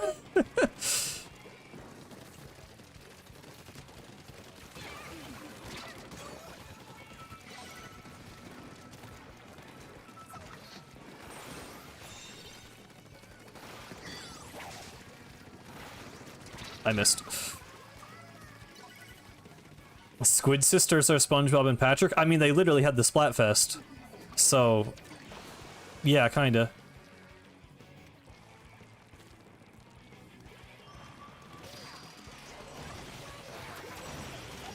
Oh, people thinking Side Order was like literally an alternate reality? Yeah. Dude, I had to like... There were people, so many people thought it was the actual Inkopolis Square, because like, it was like the wording on the eShop or something. It was like, find out what happened to Inkopolis Square. So I'm like, guys, I'm pretty sure it's like a virtual simulation. But people were like, no, no, no. It's the real Inkopolis Square. It's covered in snow. And I'm like, but we can go into the plaza in the Splatoon 3 DLC, and it's perfectly fine. And that's like less than a mile away. And they're like, no, no, no. It's covered in snow. You don't understand. I'm like, I don't think so.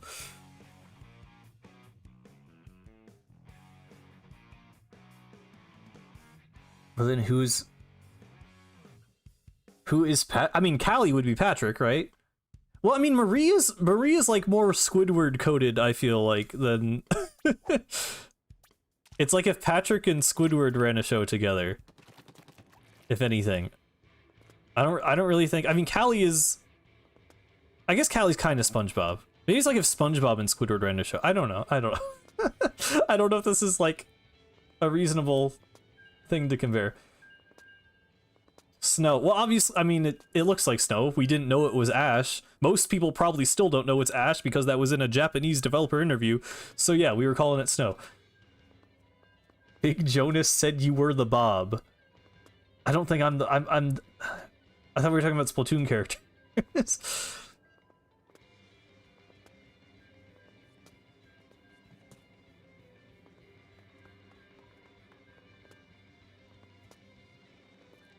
Manhattan can be completely dry while Staten Island being covered in snow. Can it? I don't know. I don't live in New York.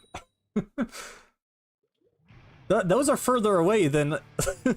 like, Inkopolis Plaza and Inkopolis Square are not different boroughs of New York. They are a single train station away. They are, like... I don't think they can have that drastically different weather. Or, like... You would see what was going on from the square. You can literally see Inkopolis Tower from Inkopolis Square. Like, you would be able to see whatever is going on from the plaza.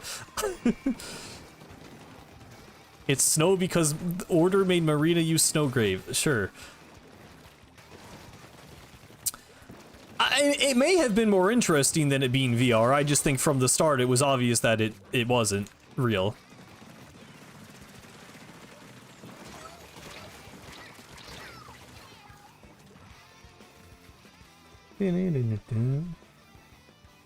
Do we ever see actual rain in the Splatoon series? I don't think so.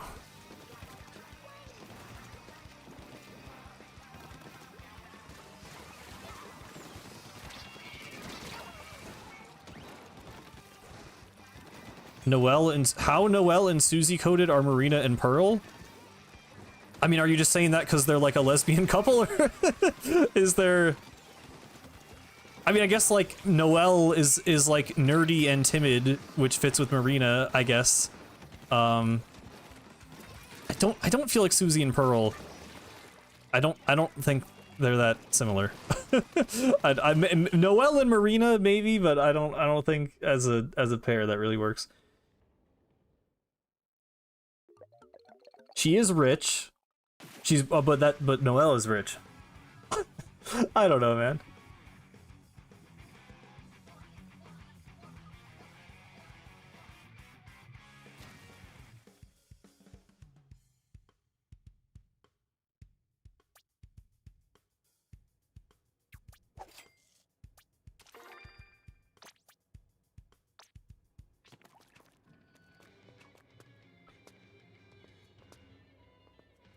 The thing is, rain is so good for, like, atmosphere.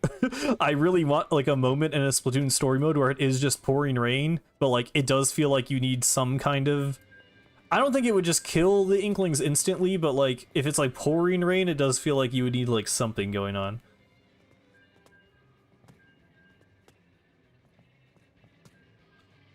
No, we've seen snow during Frosty Fest. The square was covered in snow. I know Rassicus has, like, talked about how they deal with rain. Just, like, their own theories. There basically is no concrete information.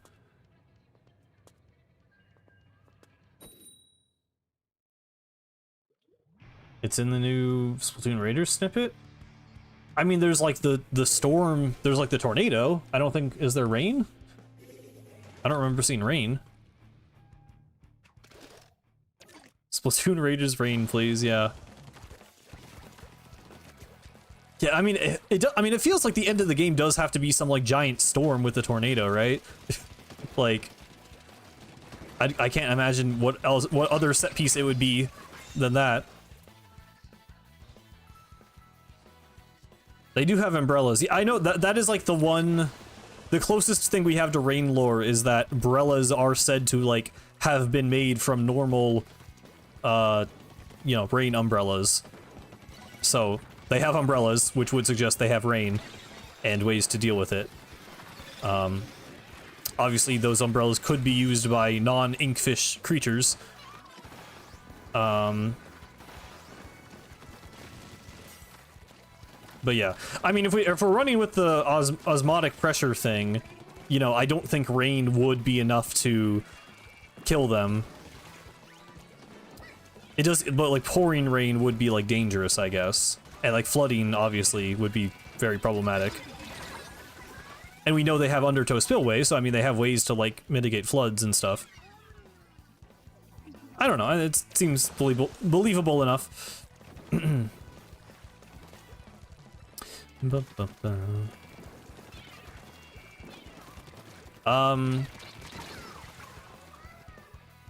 mean the world's still, like, there was an ecological disaster that wiped out the humans, but then 12,000 years passed and the planet slowly became, like, more and more hospitable to life. Splatoon's world is still a little bit messed up because there's, like, whatever going on with the magnetic fields. But I don't really know if that's a result of, like, the, you know, human warfare, or if that's just, like... there's some real science behind it. I think there's, like, a magnetic pole, like... I forget what the term is. The poles, like, changed, basically, and it causes weird magnetic stuff, and salmonids, real-life salmon, like, rely on magnetic fields to some degree to actually, like, aid their migration, so it actually, like, kind of makes sense with big runs and stuff. It's like, you know, it's video gamey and sci-fi, but, like, there's a little bit of an actual scientific basis to it. Pole shift, yeah. I didn't know if there was, like, a... I think that's what it is. How would they deal with tsunamis? I mean, same way humans do, I guess. I don't know.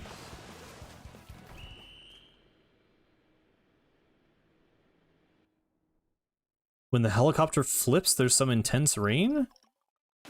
I mean, are you sure it's rain and not... I know there was a little bit more footage, but I thought it was just, like, the clouds bursting outward from the light.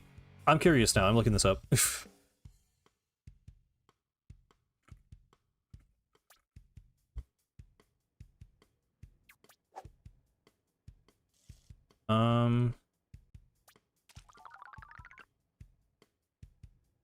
Hang on, where is it?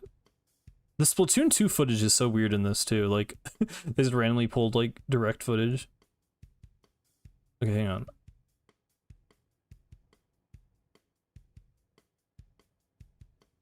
I made this too big. Hang on.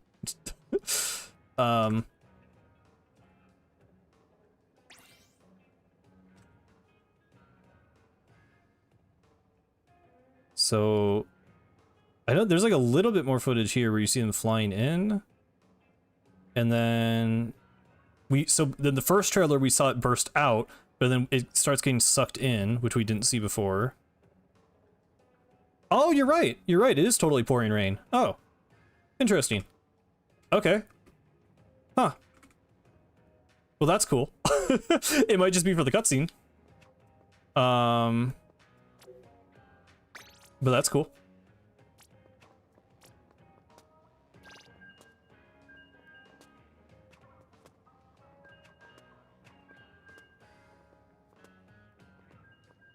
Yeah, I mean, literally all of the footage in that, what is it called? I keep forgetting the name of the actual video. A quick rundown on the Splatoon series. All of the footage in that is reused from directs and trailers. Like, literally none of the footage was real. So, that's why there's pre-release Splatoon 3 stuff and, like, Splatoon 2 direct footage.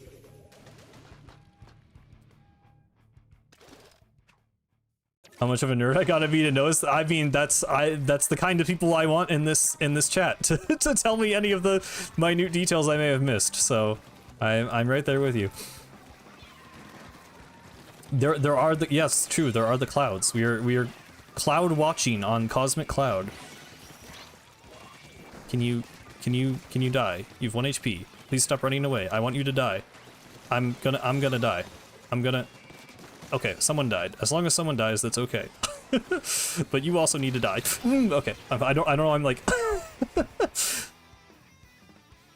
I don't know why I suddenly got super locked in and then it was like raging at dying when I have not cared about anything the entire stream. Okay.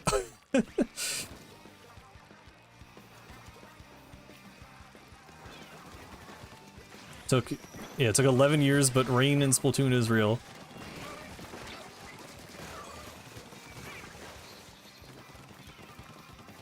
Isn't there a Splatoon 3 scroll where it depicts a flood? Is it raining in the Book of Madai scroll? I don't know. You might just be thinking of the 7 rings. There's the like the big run 7 rings and they have like beams of light coming down. I don't know if there's rain coming down.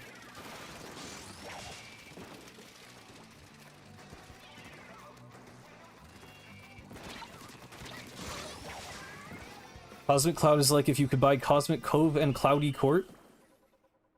True. I do like Cosmic Cove a lot. That's not necessarily where the cloud came from. But yeah. Oh. Sorry, you're talking about the Splatoon 3 scroll. Yeah. Well, that's the... I mean, that's the Great Flood that caused the Great Turf War. So... we know about that one, I guess. But yeah, I guess we didn't see it depicted with rain before Splatoon 3.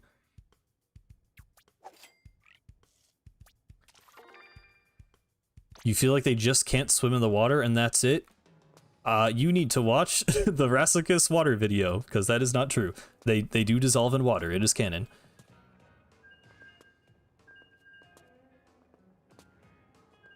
Yeah, it's the 3 light scroll. Where did the cloud come from? Well, it's basically just, I thought nebulas. I mean, okay, so the cosmic does specifically come from, like, just a lot of space games I played as a kid. I played Mario Galaxy and Lego Universe and Galaxy 2, and, I was talking about Pop Tropica the other day. That was also, like, a formative gaming experience for me, was playing, Astronight's Island on Pop Tropica, which is also a space adventure. So, yeah, Cosmic just came from, like, I played a lot of space games, and then a cosmic cloud is like a nebula, like a cloud of stardust is a cosmic cloud, and I thought those looked cool. So that's basically what it is.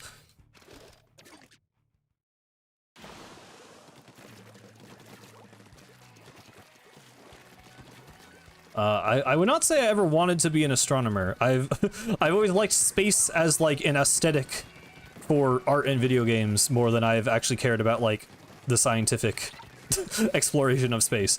You know, I think it's cool. It's cool to like learn about that stuff, but I've never been like so deeply invested that I like wanted to do it as a job or whatever. Ah! Oh, I just jumped over it. Okay, and then I died.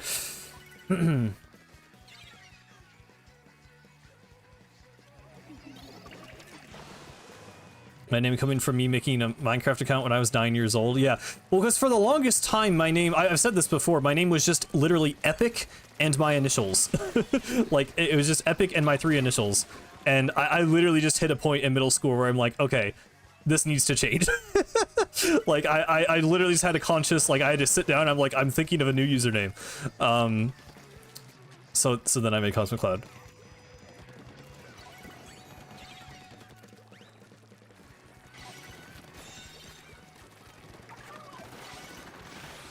What? Oh, dude, if I got the kill, it was an assist apparently, but like if I got the kill while falling, that would have been kind of, I mean, it wouldn't have even been good, but it would have had aura, but I didn't get it. Online Persona since you were 6 years old? Why were you online at 6 years old? Whoa.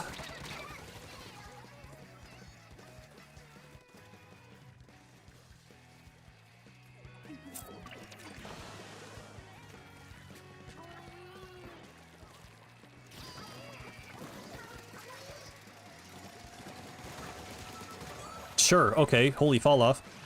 Dude, this reef slider! Is the reef slider guy like targeting me? I feel like I keep running in and just instantly reef slider spawns on me.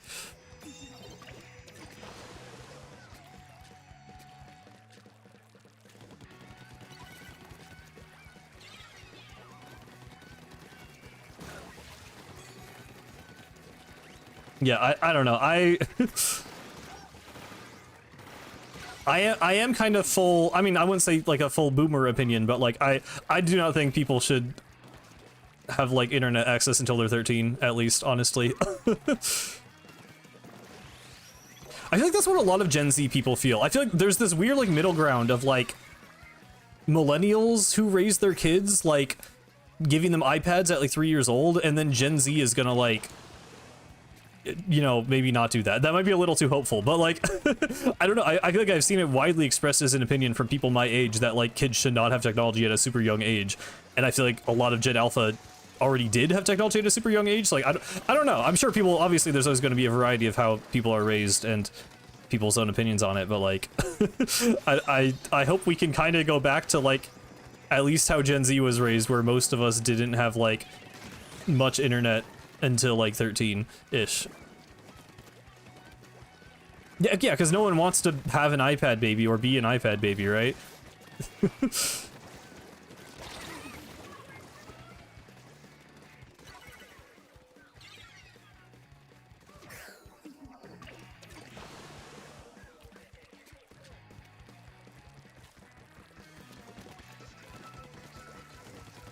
Yeah, I mean, I'm not saying definitively, like, you know, I don't know the effects of iPad specifically. I do feel like physical, like, toys, like, I don't know. At least the way I grew up, I'm definitely glad I had, like, more, like, tactile, physical things.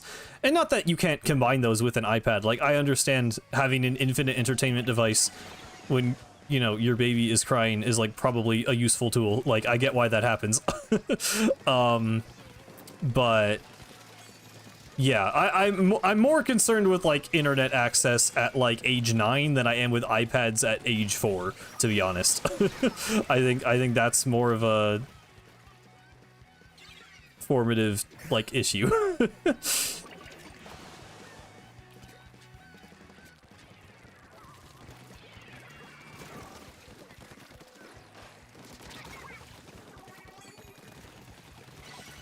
Oh, okay. Saving the game, maybe. Got a lot of ground to cover. Okay.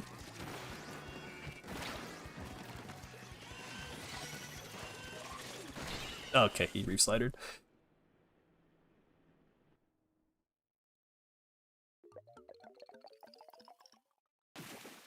Yeah. Yeah, I mean, yeah, okay, if it's like an Xbox account, then that's different. That's different than, like, you said online persona, so in my mind, that's like you are presenting yourself to other people under a name, which I do not think anyone should be doing genuinely before, like, 13 years old. Like, 12 maybe is fine, but, like, yeah. And that is, I mean, that is just based on my own, like, obviously I just have my own bias there, like, 12 to 13 is when I got a phone, not even an iPhone, I didn't get an iPhone till, like, at least 14, I think, but I had, like, a phone that could just make calls, and I had, you know, a laptop. Well, did I have a laptop in, I got a laptop at 13, because I had it for school, actually, it might have been 12. But yeah, I don't know. I mostly just got lucky with the internet. Like, I don't know. I don't feel like I was really scarred by anything. The main thing I started watching was just Stampy Minecraft videos right out the gate. So, I don't know. Yeah, I mean, yeah, 13 is... 13 seems like a good limit.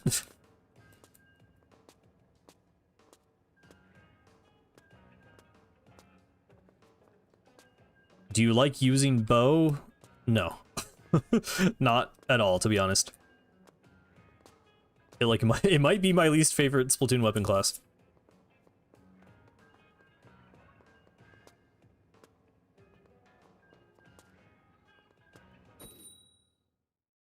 Everyone should give their kids modded 3DSs or unlimited homebrew access on their Wii U. That does sound better.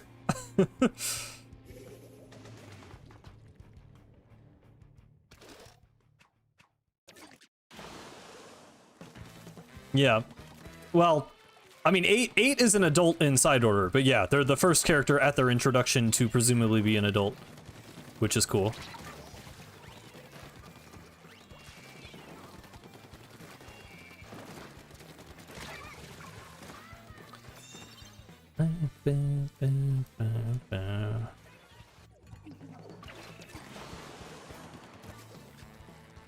Yeah, I mean, for me, it was literally just, like, I just grew up in the specific time where it was just not really feasible for me to have an iPhone before I was 14, because they didn't exist. Then they were new enough that, like, only my parents had them, or... I mean, I don't know if they could have afforded it, but it just, you know, it wasn't a thing you thought to give your middle schooler kid a touchscreen iPhone, because that just wasn't, you know, established yet as a thing that people did. And then, yeah, I got it around 14, because that just is when everyone started getting them.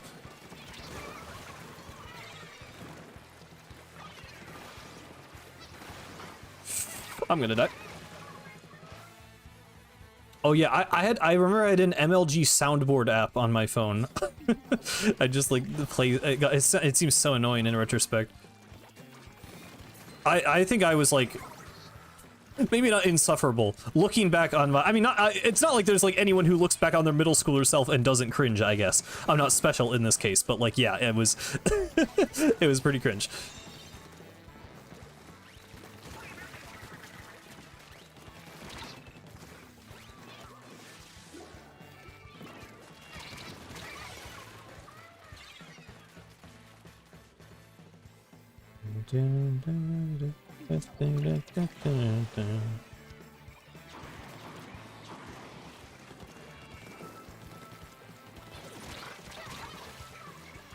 I never got into Vine. My main exposure to Vine was my one friend who just like would quote the same Vine like over and over and over again, and it like pissed me off really bad. So I think I had a bad opinion of Vine from the get-go. And pretty much, yeah, I just never got it. Which low-key might be why I hate short-form content and have no interest in TikTok. So that guy may have actually saved my life. Shout out to that guy for getting me off short-form content as soon as physically possible.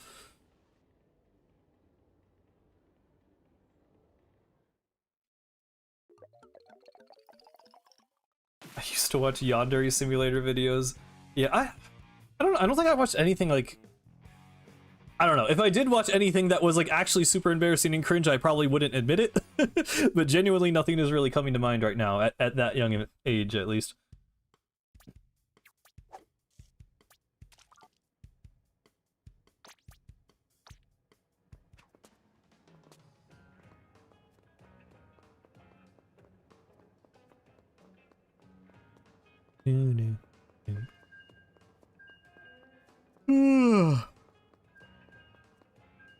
Second.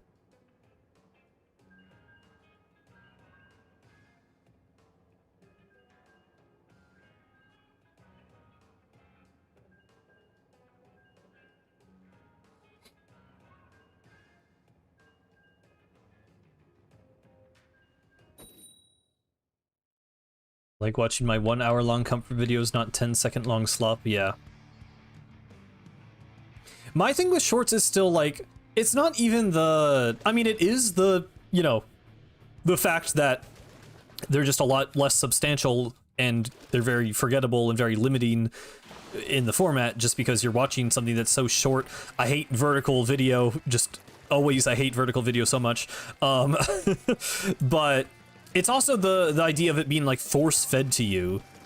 Like when because sometimes I do watch, you know, a couple of shorts here and there, but it's literally always like I am on my subscription feed watching shorts from people I'm already subscribed to, and I watch it, I click it, I watch the short, and then I back out. I refuse to swipe.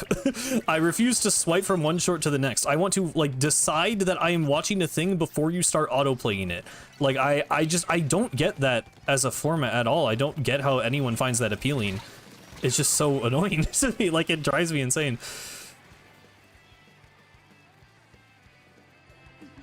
Yeah, and then you'll like be trying to watch a YouTube video on mobile and there's a vertical ad, so it like pushes the UI like all the way to the bottom of your screen. That like, oh my god.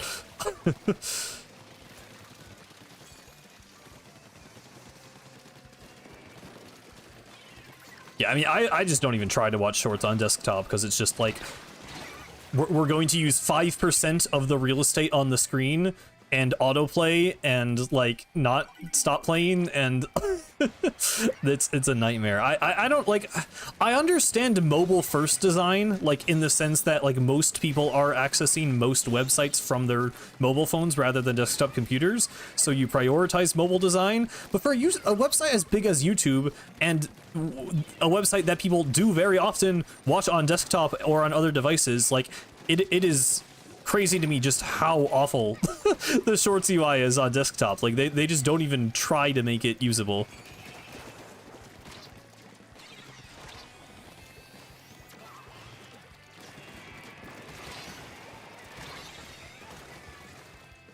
I watch YouTube on mobile all the time, actually. Because I watch YouTube. I am very much a person who watches a YouTube video like when I eat like every single meal, so I watch that on my phone. I do watch videos in bed a lot. Like I never said I'm not addicted to my phone. I'm just not addicted to short form content.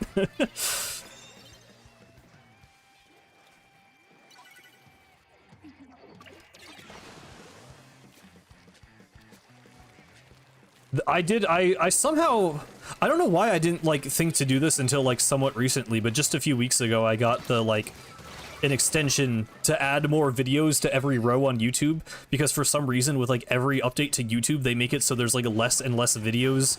Like thumbnails are just a massive now and take up your entire screen for no reason. So I finally just got an extension that shrinks them back down so you can have a bunch of videos in a row, and it's like, it's actually just, the site is so much more usable and readable. It's so nice.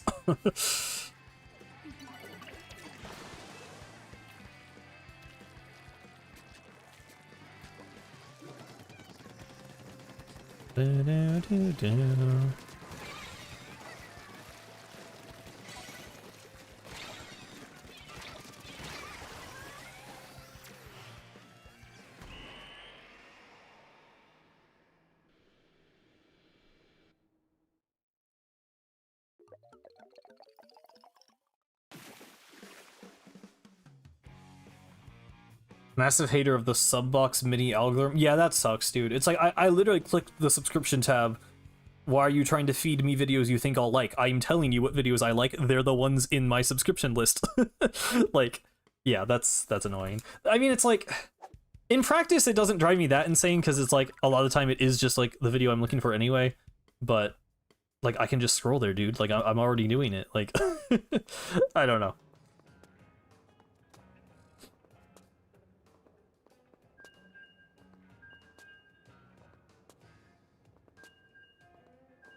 That's okay, Mr. Train Boy. I mean, I appreciate the apology. You did, like, explicitly break the rules several times, so I'm not gonna unban you, but you can keep talking in the stream chat and everything. Maybe give it, like, a year or two. And then maybe you can join back again. I don't know.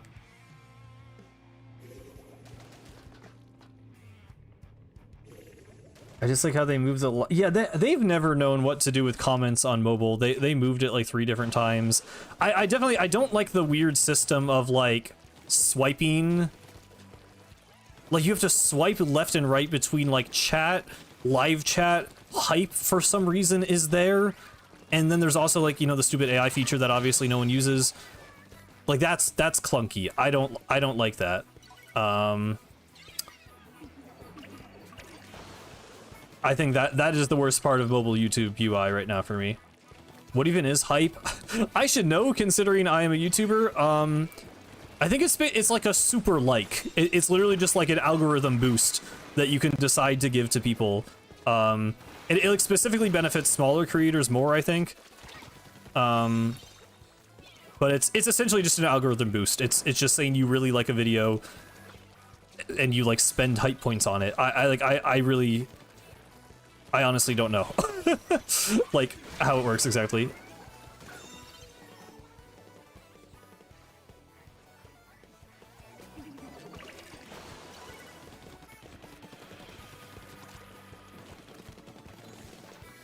How do you even hype? On mobile, it's what I was saying. It's like you click on, well, you go to where the comments are and you like swipe left or right. It also like swipes automatically for you when a video ends, I think, which is really annoying.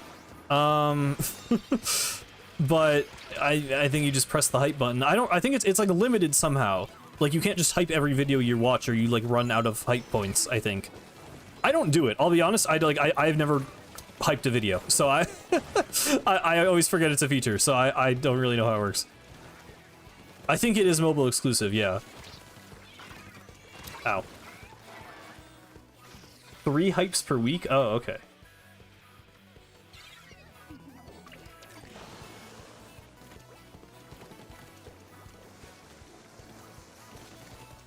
Each with 200 points.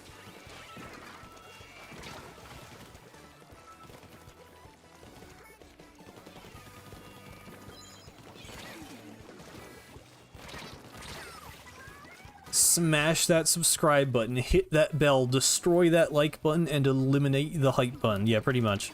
I mean, I genuinely have heard people start to say that. Not necessarily with those adjectives, but they, you know, they say like, comment, subscribe, hype. Which, like, you know, I think the feature itself is good. Like, it seems like it's a net positive for small creators. Like, I don't have anything against it. I think the implementation is, like, a little wonky. And I don't really want to have to hear YouTubers tell me to hype every video now, but, you know, it's fine. Overall, I think it's a good thing. For April Fool's Day, they should remove... No, because then... Removing the subscribe button would be, like, the end of the internet, bro. Like, I'm being so real, like... Because then if it was, like, purely algorithm... I know that's not what you're saying, but, like, that would scare me, because then they would be like, oh, we still make revenue, and the site is still functional without the subscribe button. Now we can just push algorithm slop to our users every day. So yeah, I don't want that. I meant verb. I don't know why I said adjective. Whatever.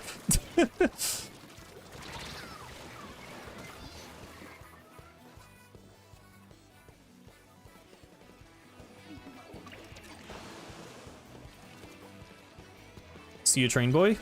Enjoy your walk. I should go outside. I should take walks more often. I'll touch some grass today after stream probably.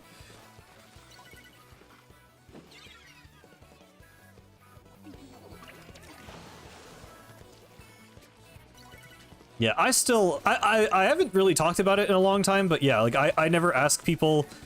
The most I ever do, I have that little pop-up that appears at the end of most of my videos where I say like, consider subscribing if you enjoyed, because I just don't like being annoying about it. I know it's like a proven like statistical thing. If you tell people to like the video, you get more likes, but it's like, it just feels insulting to the intelligence of the viewers to me. Like, it's not a thing where I'm, like, offended genuinely, like, when other YouTubers do it. Like, I get it, and it's like, I'm used to it at this point, but it is a thing that I intentionally try to not do, because I just think it's annoying. Like, you should know how YouTube works by now.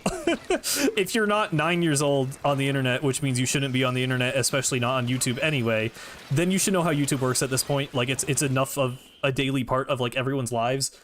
I shouldn't need to tell you to like the video that you like, man. Like, that's my stance on it. I don't know.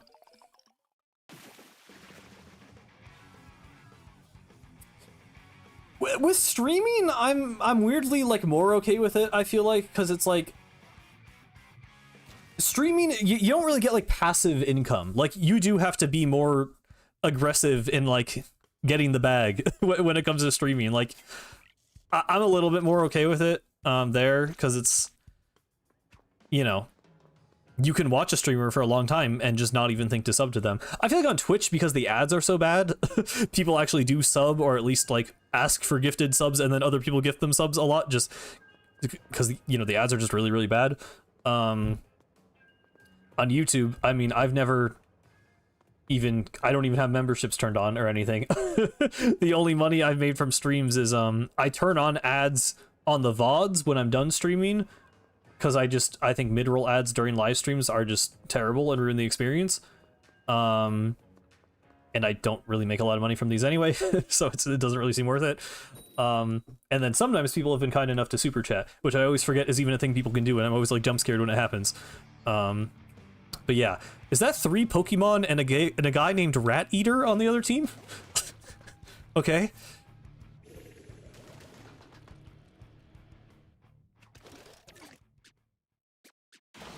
If you play a Hat in Time, I'll pay 20 of the $30 it costs. I actually own a Hat in Time. I low-key did not like it and I dropped it. I should give it another chance someday for sure. I don't know if that'd be a stream game. But you do not have to pay money because I already bought it. Why are we like booyahing? Were we just booyahing because I didn't know if there was like a squid party or they were giving up or something. Okay. Yeah, Splatoon names are... They're always something. There's always something going on with these people. You telling me you don't remember Rat Eater from Pokemon? I've barely played Pokemon. I would believe there's a guy called Rat Eater. That seems real enough. It's probably not, but it could be. I don't know.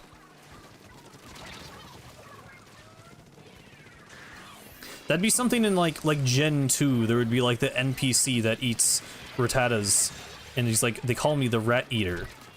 Collect my pages and I will give you a TM or something. I don't know what happens in Pokemon.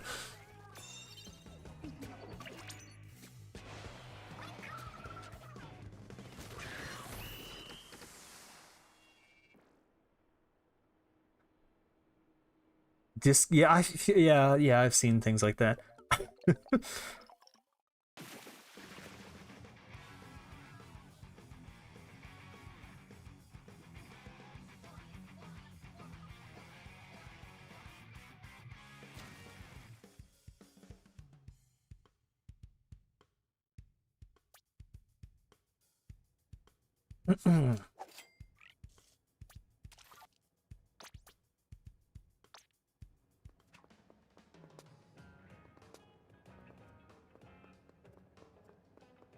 Ratatouille is alive in Splat 4. Dude, I keep seeing clips of the stupid Among Us show, and the one voice actor is the guy who did Jesse from Minecraft Story Mode and Remy from Ratatouille, and I just hear Jesse coming out of the white Among Us. I don't care about that show. I don't want to watch it. I've just seen the clips. Would a Minecraft Story Mode stream go crazy? That thought just occurred to me. I low-key would have a lot of fun streaming that game, I think.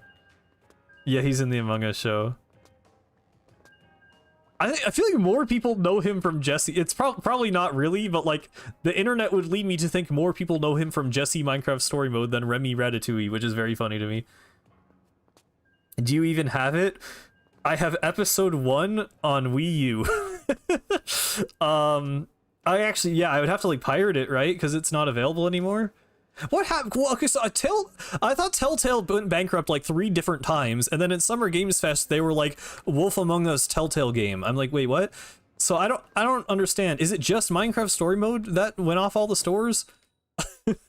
I don't understand.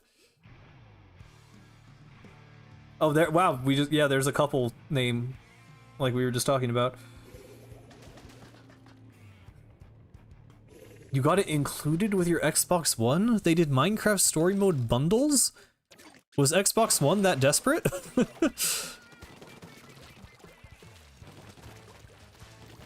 Oh, he was in BoJack Horseman. That is a show I do not know much about, but I've heard very good things. Telltale got sold and came back? Did they just not want Minecraft then?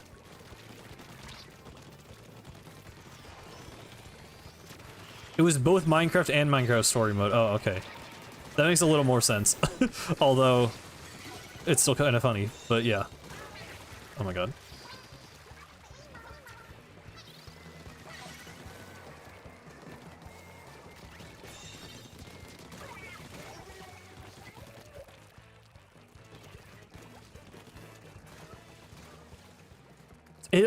It's crazy to me how long ago Minecraft Story Mode was. Like, it wasn't like recent in my mind, but I forget that it's at the same time as like, because 2018 means Minecraft Story Mode happened like during Splatoon 2's launch, which that does not feel right to me.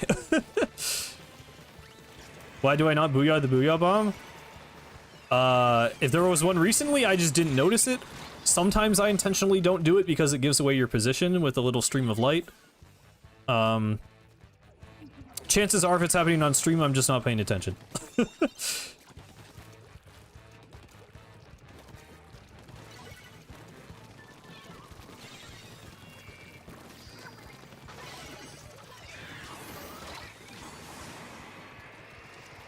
I honestly, if I could somehow get my hands on it, that would be a really funny stream. Because, like, you guys don't understand how much I, like, watched and played that game. Like, I could probably, like, see a scene happen and, like, quote, like, half the lines from it. Like,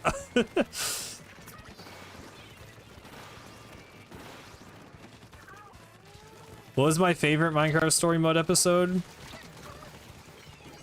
I think the best Minecraft Story Mode episode, like, objectively, is 5. I honestly think my favorite was the YouTuber murder mystery one. Which is... I call it a guilty pleasure game. It's a little embarrassing how much I liked that game. Like, I always knew it was bad, too. It wasn't even a case of, like, I was so young, and I, like... It was one of those things where, like, I played it with a friend to make fun of it, and then we accidentally got really invested. So I have a lot of good memories with Minecraft Story Mode.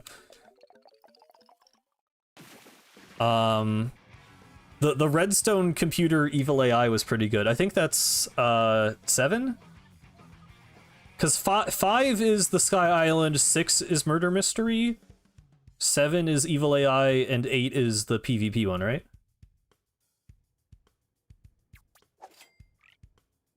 How did you react when pig spoiler? I can't say I was all that distraught, but nowadays it's more funny. I was invested enough that it, like, kind of, you know, actually worked the first time I saw it.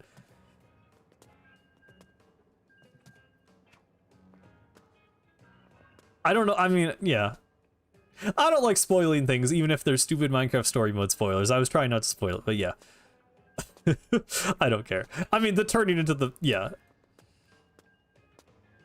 No, I mean, the thing, Minecraft Story Mode happened during the peak of my Minecraft obsession is the thing. So, like, I was watching, like, all the different YouTubers react to it. Mostly Stampy, but I'm pretty sure I did watch DanTDM react to a lot of it.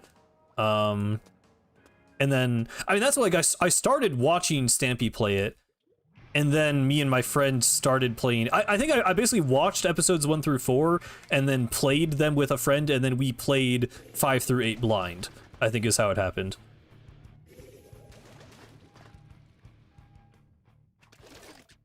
Yeah, turning into a pork chop is very funny.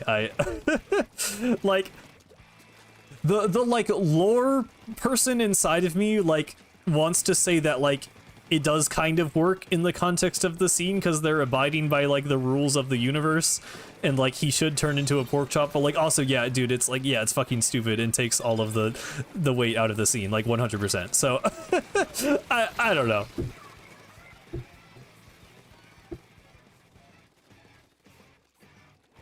I love that the gif of Jesse, like, looking back and forth between the two options became a meme too. That's funny as fuck, actually. I love that one. You gotta know and then bend the rules. Yeah, for sure. Well, I mean, they did stick to that, though, because for the whole murder mystery thing, literally whenever the people died, you know, their inventory popped out of them and it was just a pile of items.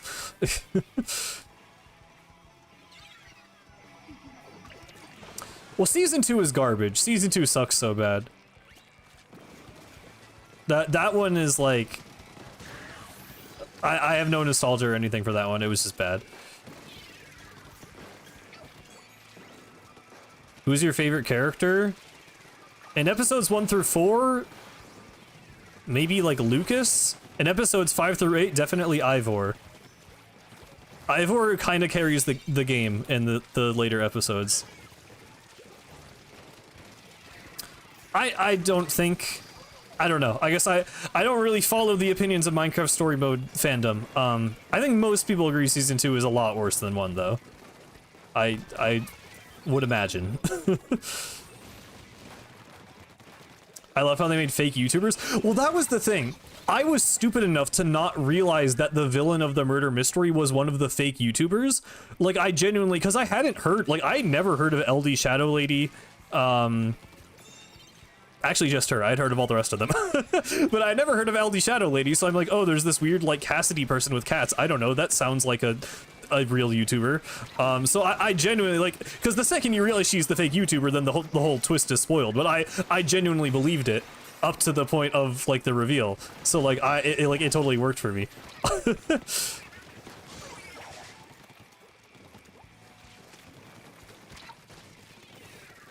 The thing I always remember about that episode too is that they just instantly dated it by having Captain Sparkles be like, oh yeah, like tipped potion arrows, those are pretty new. Because they were relatively new, but now it's like a 12-year-old feature. I mean, not 12, but you know what I mean. It's not new. Season 2 is so bad I didn't finish. Yeah, it's not worth your time. It's because like the reason episodes 5 through 8 are good is because they all like actually play off like some kind of Minecraft thing. It's like, okay, episode 5 is Skyblock, episode 6, I mean, it's just, you know, it's YouTubers, I guess, is the gimmick. 7 is like Redstone, which, like, you know, they do their own weird stuff with Redstone that's obviously not doable in the real game, but it's kind of cool. And then the last one is PvP, so it's all like, okay, these are like actual like elements from the game of Minecraft, you know, that are just being put into like a story telltale game context, which is genuinely kind of cool. Like, again, in retrospect, like, I don't think the writing in the game is very good. It's not like some mind-blowing masterpiece, but like for what it was, it you know, I think the game is pretty charming. I think it's fun, at least to go through one playthrough. And then season 2 is like they're just making bullshit up. Like they they made some bullshit. Like it's just like they're just like making up new weird like mob fusions, and like we're like in like hell, but it's not the Nether, it's just the weird hell world, and there's like the villain is literally the admin. It's bad. It's just bad.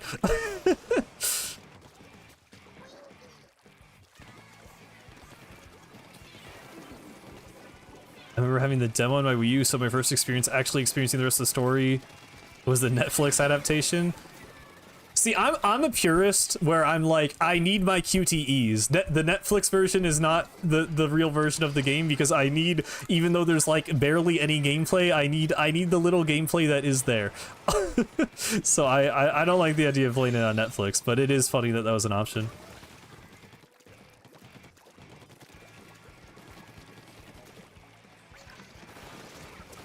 Look at the Metacritic for all the episodes, and all of them basically reviewed the same? That seems messed up, because, like, no way episode 3 is anywhere near episode 5. Actually, was episode 3 the good one? Episode 2, but I don't know. I don't remember them all that clearly. The Witherstorm is pretty cool. My thing with the Witherstorm is that it just takes too long. Like, I don't think it should have taken 4 entire episodes to take down the Witherstorm. They like kill it and then it just comes back to life, and it's like, dude, like, come on. I just got a little tired of it. You can play games on Netflix. Certain like Telltale things function with Netflix because you just use the remote to select the dialogue option, but they had to remove all of the like QTE or segments where you can actually like walk around and stuff. Actually, I don't know, how does that work for like, because they're just big open areas where you're supposed to like talk to NPCs to proceed. I don't know how that works in the Netflix version.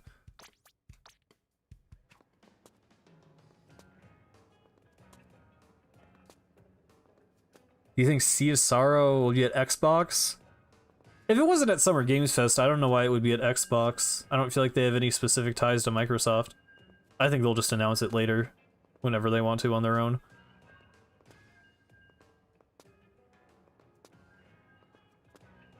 Well, that was the weird thing with Minecraft Story Mode, is the very beginning of the game is like, oh, the Ender Dragon's already dead. Which, like, you know, props for not being predictable, I guess. But it does immediately make it feel like... I think Minecraft Story Mode is a terrible name for the game, for sure. Like, I think that's why a lot of people were kind of off-put by it from the very start, because it's like, well, this is not the story of Minecraft, it's just a story in Minecraft. That is the single thing I will give the Minecraft movie over Minecraft Story Mode, is I do think calling it a Minecraft movie instead of the Minecraft movie is actually like, a, you know, Because it's supposed to be a sandbox where you can tell infinite stories. So I like that decision. That is the single thing I like about the Minecraft movie. Whereas Minecraft story mode, like, you know, in essence, it isn't trying to be the definitive story of Minecraft, but when you read the title, that kind of sounds like that's what it's implying it is. So I think that was a little confusing. But yeah. Yeah, like, it should have just been a Minecraft story.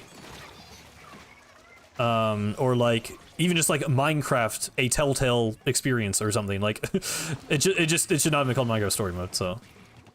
I think a Minecraft story would have been good, actually.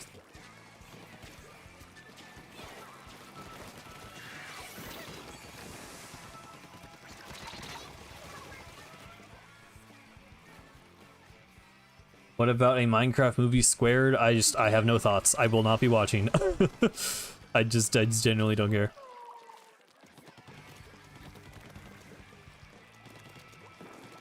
Oh, Polar Plug. Minecraft movie is like my bottom movie of all time. I despise the movie. I mean, yeah, it beyond just being an awfully written movie, it barely represents the actual video game. Yeah, no, I trust me. I do not like that movie.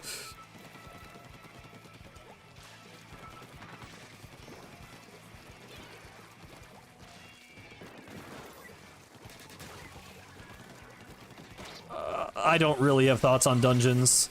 It's just not a type of game I had any interest in playing.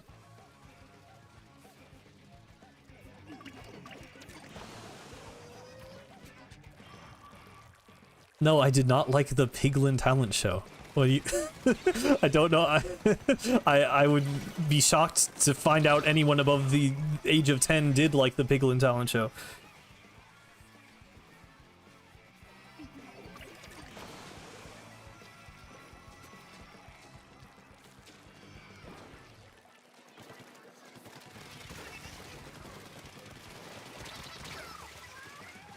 Villager News, on the other hand, is peak. I haven't watched a lot of Element Animation stuff since I was a lot younger, but I loved Villager News. I was so cringe, dude. I was in like middle school. I love Element Animation. Egg's Guide to Minecraft is a peak series. It's sad that they'll probably never finish it. Dude, I was like hyped for Egg's Guide to Minecraft. When a new episode of that dropped, like I was there frame one. Like I rewatched those so many times.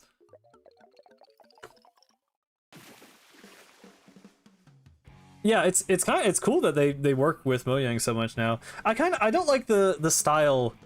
I don't like the like kind of flat shading style that they do for like Minecraft ads that much. I sort of wish they could still use their older style that was closer to the actual game, but you know, good for them getting employed, I guess. Probably not employed, it's probably like a commission-based thing.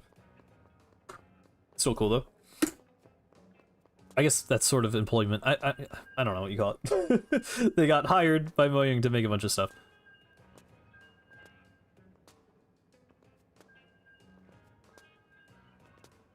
I mean, I just don't. I'm not doing Minecraft movie speculation. I'm sorry. I hate that movie with a burning passion. I don't even want to think about there being a second one.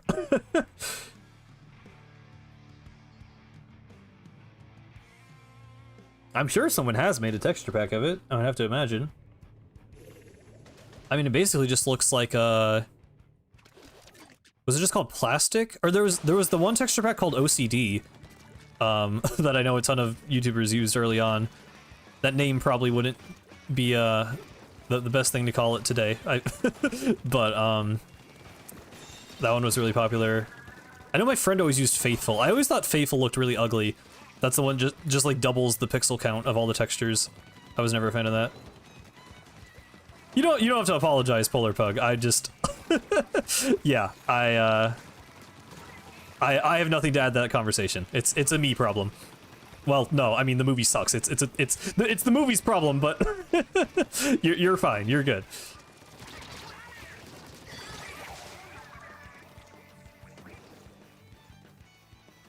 You're losing a lot of points, I think. I mean, sorry, if anyone doesn't want to lose points with me, feel free to leave the room, but like, yeah, I don't care about... I don't really care about the results of these games, I'm just yapping. Yeah, plastic was very popular. The faithful brainwashing needs to be studied because the texture pack looks terrible and everyone used it. Yeah, I don't know. Especially the mobs looked really bad. I think like the items and blocks were okay. The sheep face is the thing that I picture in my mind, and I'm like, ugh. Love the one that was hexagon themed. Sphax? Was that the name of it? I really liked that one. Oh, that reminds me, dude. We're having the whole Minecraft nostalgia thing now. Did anyone watch Race to the Moon? The modded series. It was like Stampy, Squid, and Super Chatch. They were the only team I actually watched. I think there were 2 other like teams. It was like this modded SMP thing. I loved Race to the Moon, dude. That's like, to this day, that's one of my favorite Minecraft series ever. I love that one so much. I mean, a big part of me loving it, I think, is that just I wasn't very exposed to Minecraft modding. So like that was my first time ever seeing Galacticraft. That was my first time seeing Tinker's Construct. The Archimedes Ships mod, which I will always call my all-time favorite Minecraft mod, even though I don't think it's been updated since like 1.7.10, unfortunately, was in that mod pack.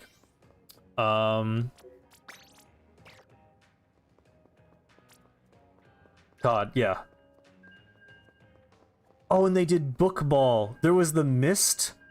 Someone made a Mist mod for Minecraft where you could literally like go inside of books and they would like each have their own like different like dimension.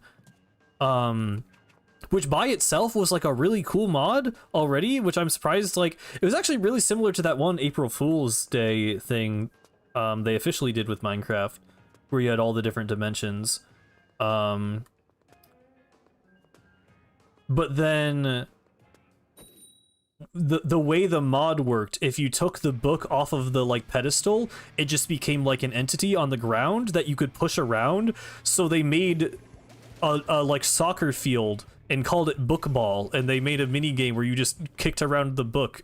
it was mostly a Stampy thing, I have to imagine. That's a very Stampy Longnose invention. But that was like,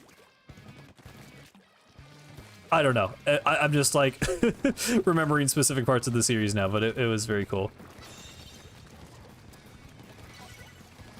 Pure BD Craft? I know that name. I can't picture what that one looks like.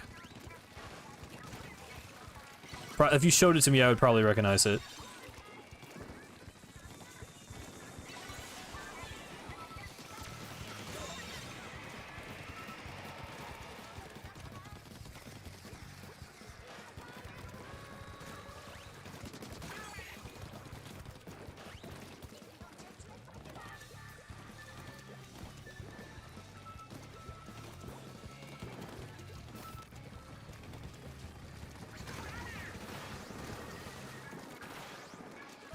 I've honestly not been following Minecraft updates. I know there's the square guy, and you can like push him around. People made like a zip line. I saw the zip line clip. That's really all I know about that thing.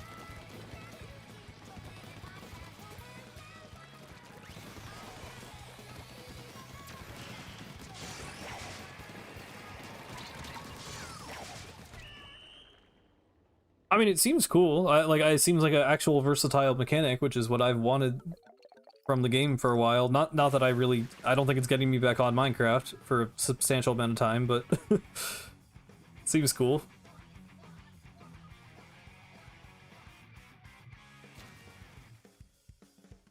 Are you good at resisting nostalgia? I watched Mario Galaxy 2. In that kind of context, I would say no. I do replay games a lot, especially, I mean, I had a whole period during like, I guess it was kind of during college where I felt like I was specifically like going back and just replaying a ton of stuff I played like in my childhood. So yeah, I would say I'm not. Like, it's much easier to replay a game I played 5 times than to buy a new game. And that is what I do a lot of the time, so yeah. Texture pack where the crosshair is a pentagon. I feel like I'm trying to think if that's the same thing as the one I'm like this Sphax. Is that Sphax or is that a different one? I don't know.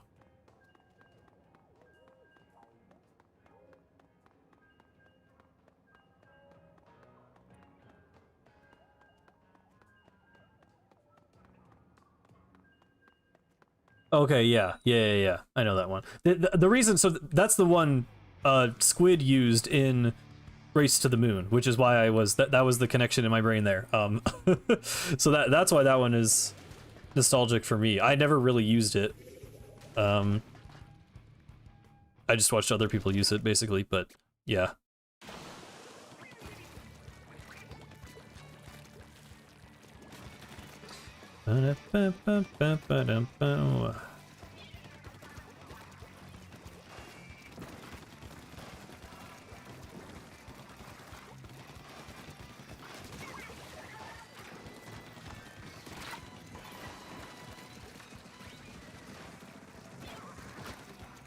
Yeah, that was a very popular YouTuber one for some reason.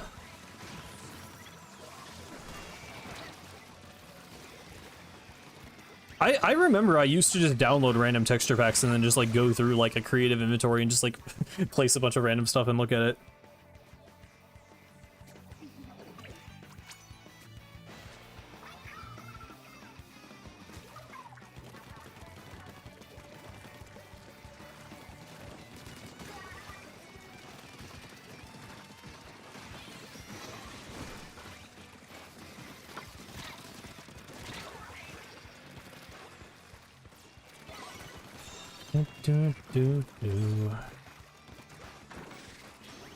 Oh, sorry.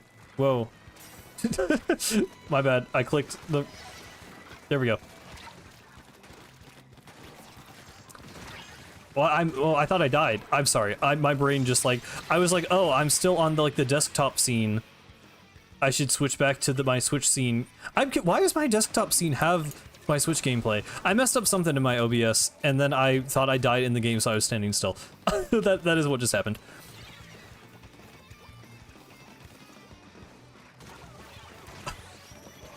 Except, I didn't know what AdFly was, so when I was trying to download Texture Pack, I got a virus on my PC and had to factory reset it. Oh. It's like a miracle I didn't... Well, no, I totally did get viruses.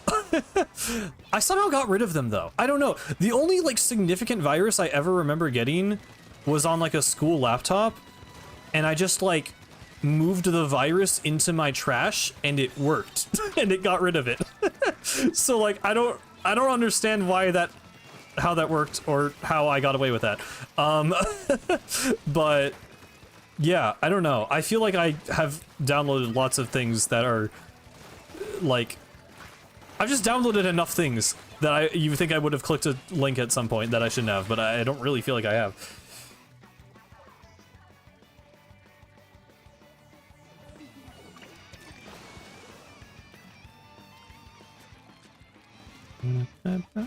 I still have my like, you know, main single-player survival world from when I was younger.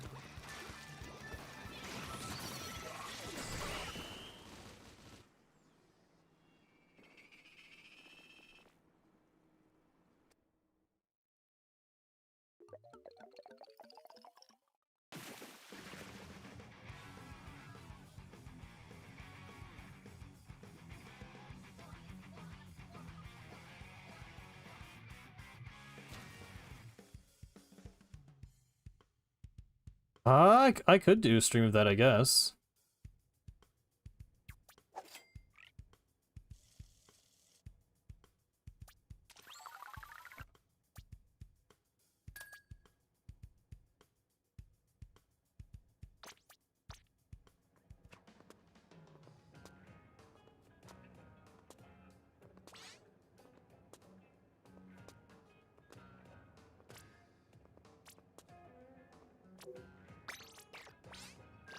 I remember cheating my survival world and then boasting to my friends about everything I got. My thing is that I played in peaceful, which is like, I don't know if other people like did that. I spent like thousands of hours in a world playing in peaceful and just building stuff. Like, I wanted to collect the resources for myself in survival mode, but I don't know if I was just scared of like creepers blowing stuff up or losing my items. Well, no, because I didn't have keep inventory. So like sometimes I did die in lava and like lose everything, but it was like I just had no mobs. Which like, I don't know, that seems like sacrilegious at this point, I feel like, to most people playing Minecraft, but I really enjoyed just playing peaceful. I think that's why, I don't know, Minecraft felt so like lonely in a really interesting way, because people describe Minecraft like that, you know, it's like there's just infinite space and like, you know, in single player you're like the only person there, but especially without mobs, like the game just feels so like quiet. I guess, I don't know, it's interesting.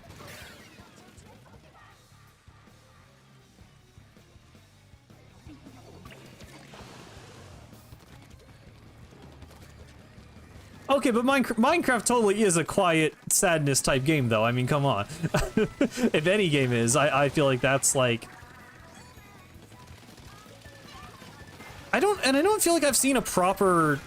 Because all the Minecraft video essays that are like that are like just people who'd never learned to play other video games, and they're like, gaming, you know, the stereotypical like gaming isn't fun anymore thumbnail, and it's like guy who only plays Minecraft and COD just talking about how like nothing good comes out anymore, like like I feel like I don't know, I haven't really there might be one out there, there probably is, I mean there's so much Minecraft content, but like I've never really seen a video that properly describes the feeling of Minecraft, I feel like, in the way that I felt it. The quiet sadness of Minecraft story mode YouTuber mansion. I don't know that.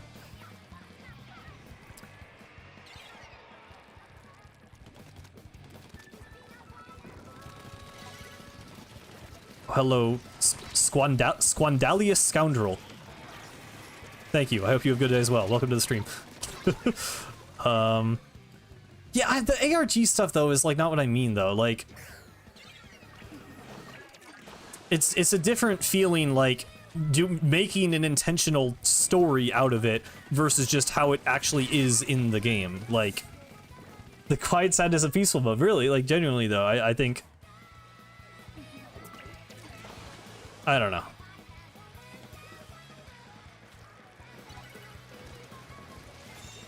It was a comfort game, and it can be a comfort game for me. I don't know. I can't really bring myself to like just hop on and play the game anymore. Like I just I don't know, because it feels like you need like a long-term goal, and I can never stick to them anymore. I don't know. I'm very much the example of like, you know, people start up a new Minecraft server and play it for 2 weeks and then never touch it again. Like, and I wish it wasn't like that, but also like, I've just spent so much time in the game. I am just kind of okay being done with it, I guess.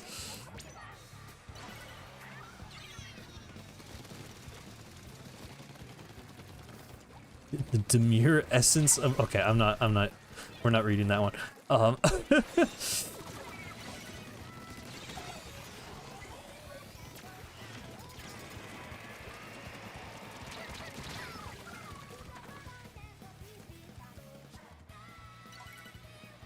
How much less chaotic is Splat 1 compared to 3? I mean, Splatoon 1 and 2, it's really just the pacing. Like, Splatoon 1 and 2 just have bigger maps, so you can take more time getting to the objective, you can flank around people, so there's less time, like, in active combat. And in Splatoon 1, you get your specials a lot slower. So... I don't really know if it's a matter of chaos, because Splatoon 1 can still be extremely chaotic. But it's just, it's less rapid fire, as there's like a less chaos that happens per game.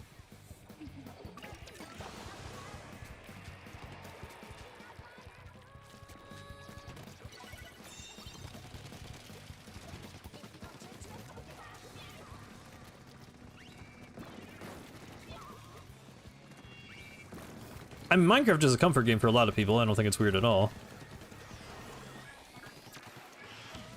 Yeah, I definitely hope next game has better and especially bigger maps for sure. Cosmic versus Protara video? Like in PvP Splatoon? Because I don't think that would go well. If we're versing in something else, maybe.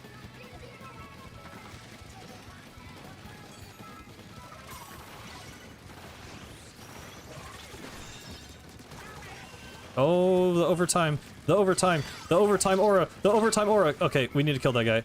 We need to kill the guy. Oh, he's booyoing the zone. Oh, okay, well, they're named Octo Girl, so probably not a he, but they are booyoing the zone. Please kill. Please kill. Please kill. Please kill. Can I help kill? I need to kill. Okay, trade. That's not a kill, that's a trade. We're gonna lose. Okay. Octo expansion race? I mean, Protara plays Octo expansion. Maybe not as much as me, but like that'd be pretty close, honestly, probably. Honestly, probably.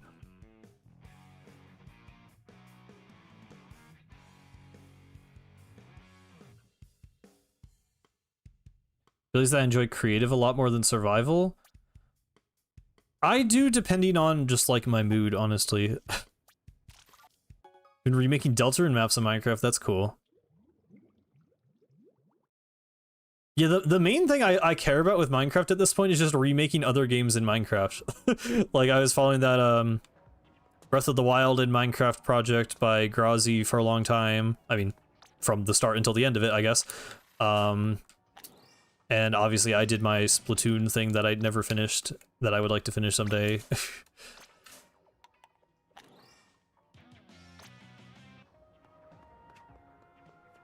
I really dislike the happy ghast. Okay, well the thing with the happy ghast is doesn't like the happy ghast has, yeah, you're talking about Faithful, yeah. Why does it have twice as many pixels? Why would they do that? That's so annoying. That's like a Toby Fox type spriting decision. Why are you changing the amount of pixels on its face when it gets happy?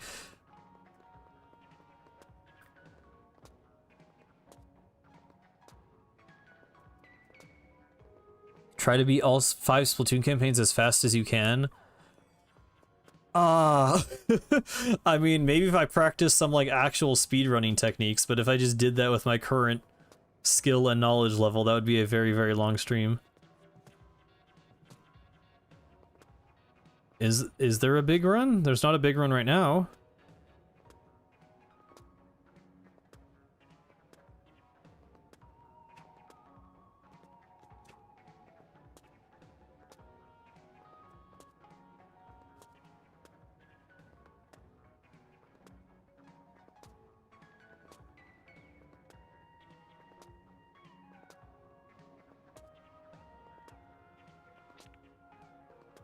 Have you guys isn't pixel consistent? Pixels are 2 times the normal scale. Yeah, I mean they're not gonna be. I don't know. No mob pixels are consistent with like the scale of blocks, are they? I never thought. I guess like creepers and zombies probably are. I don't know. That was never even something I considered.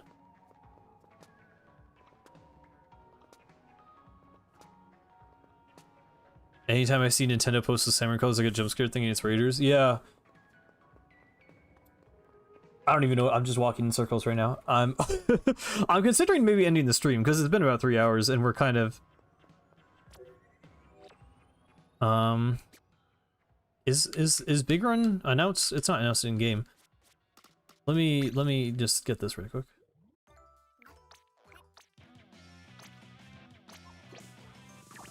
Whew. What's in the shop? I haven't bought something in the shop. Bundle of love letters. Oh, the Rainmaker. I own 6 Rainmakers, apparently.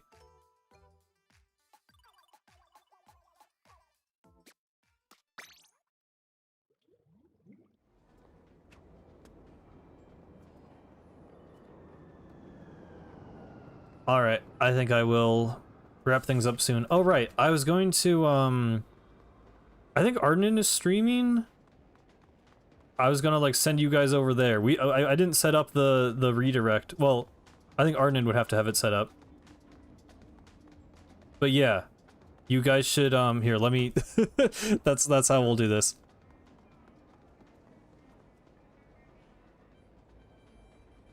I gotta do it quick before people drop out. Yeah, it's, so, there's like a more proper way to do YouTube raids. Okay, they're still in like the starting soon screen, I think. Oh, I think I'm reading the chat. I think they had to like restart their stream or something. But it should be good now. Okay, so yeah. I'm just gonna spam the link and you guys should click the link and I'll check out Ardent's stream, okay? Let's, yeah. Thank you guys for watching. That'll be the stream today. I will see you guys next week, I guess. Hopefully Nintendo Direct this Tuesday, so we should have a lot to talk about. Might even have a video if there is another Raider Stroller, we will see. So I will see you guys then.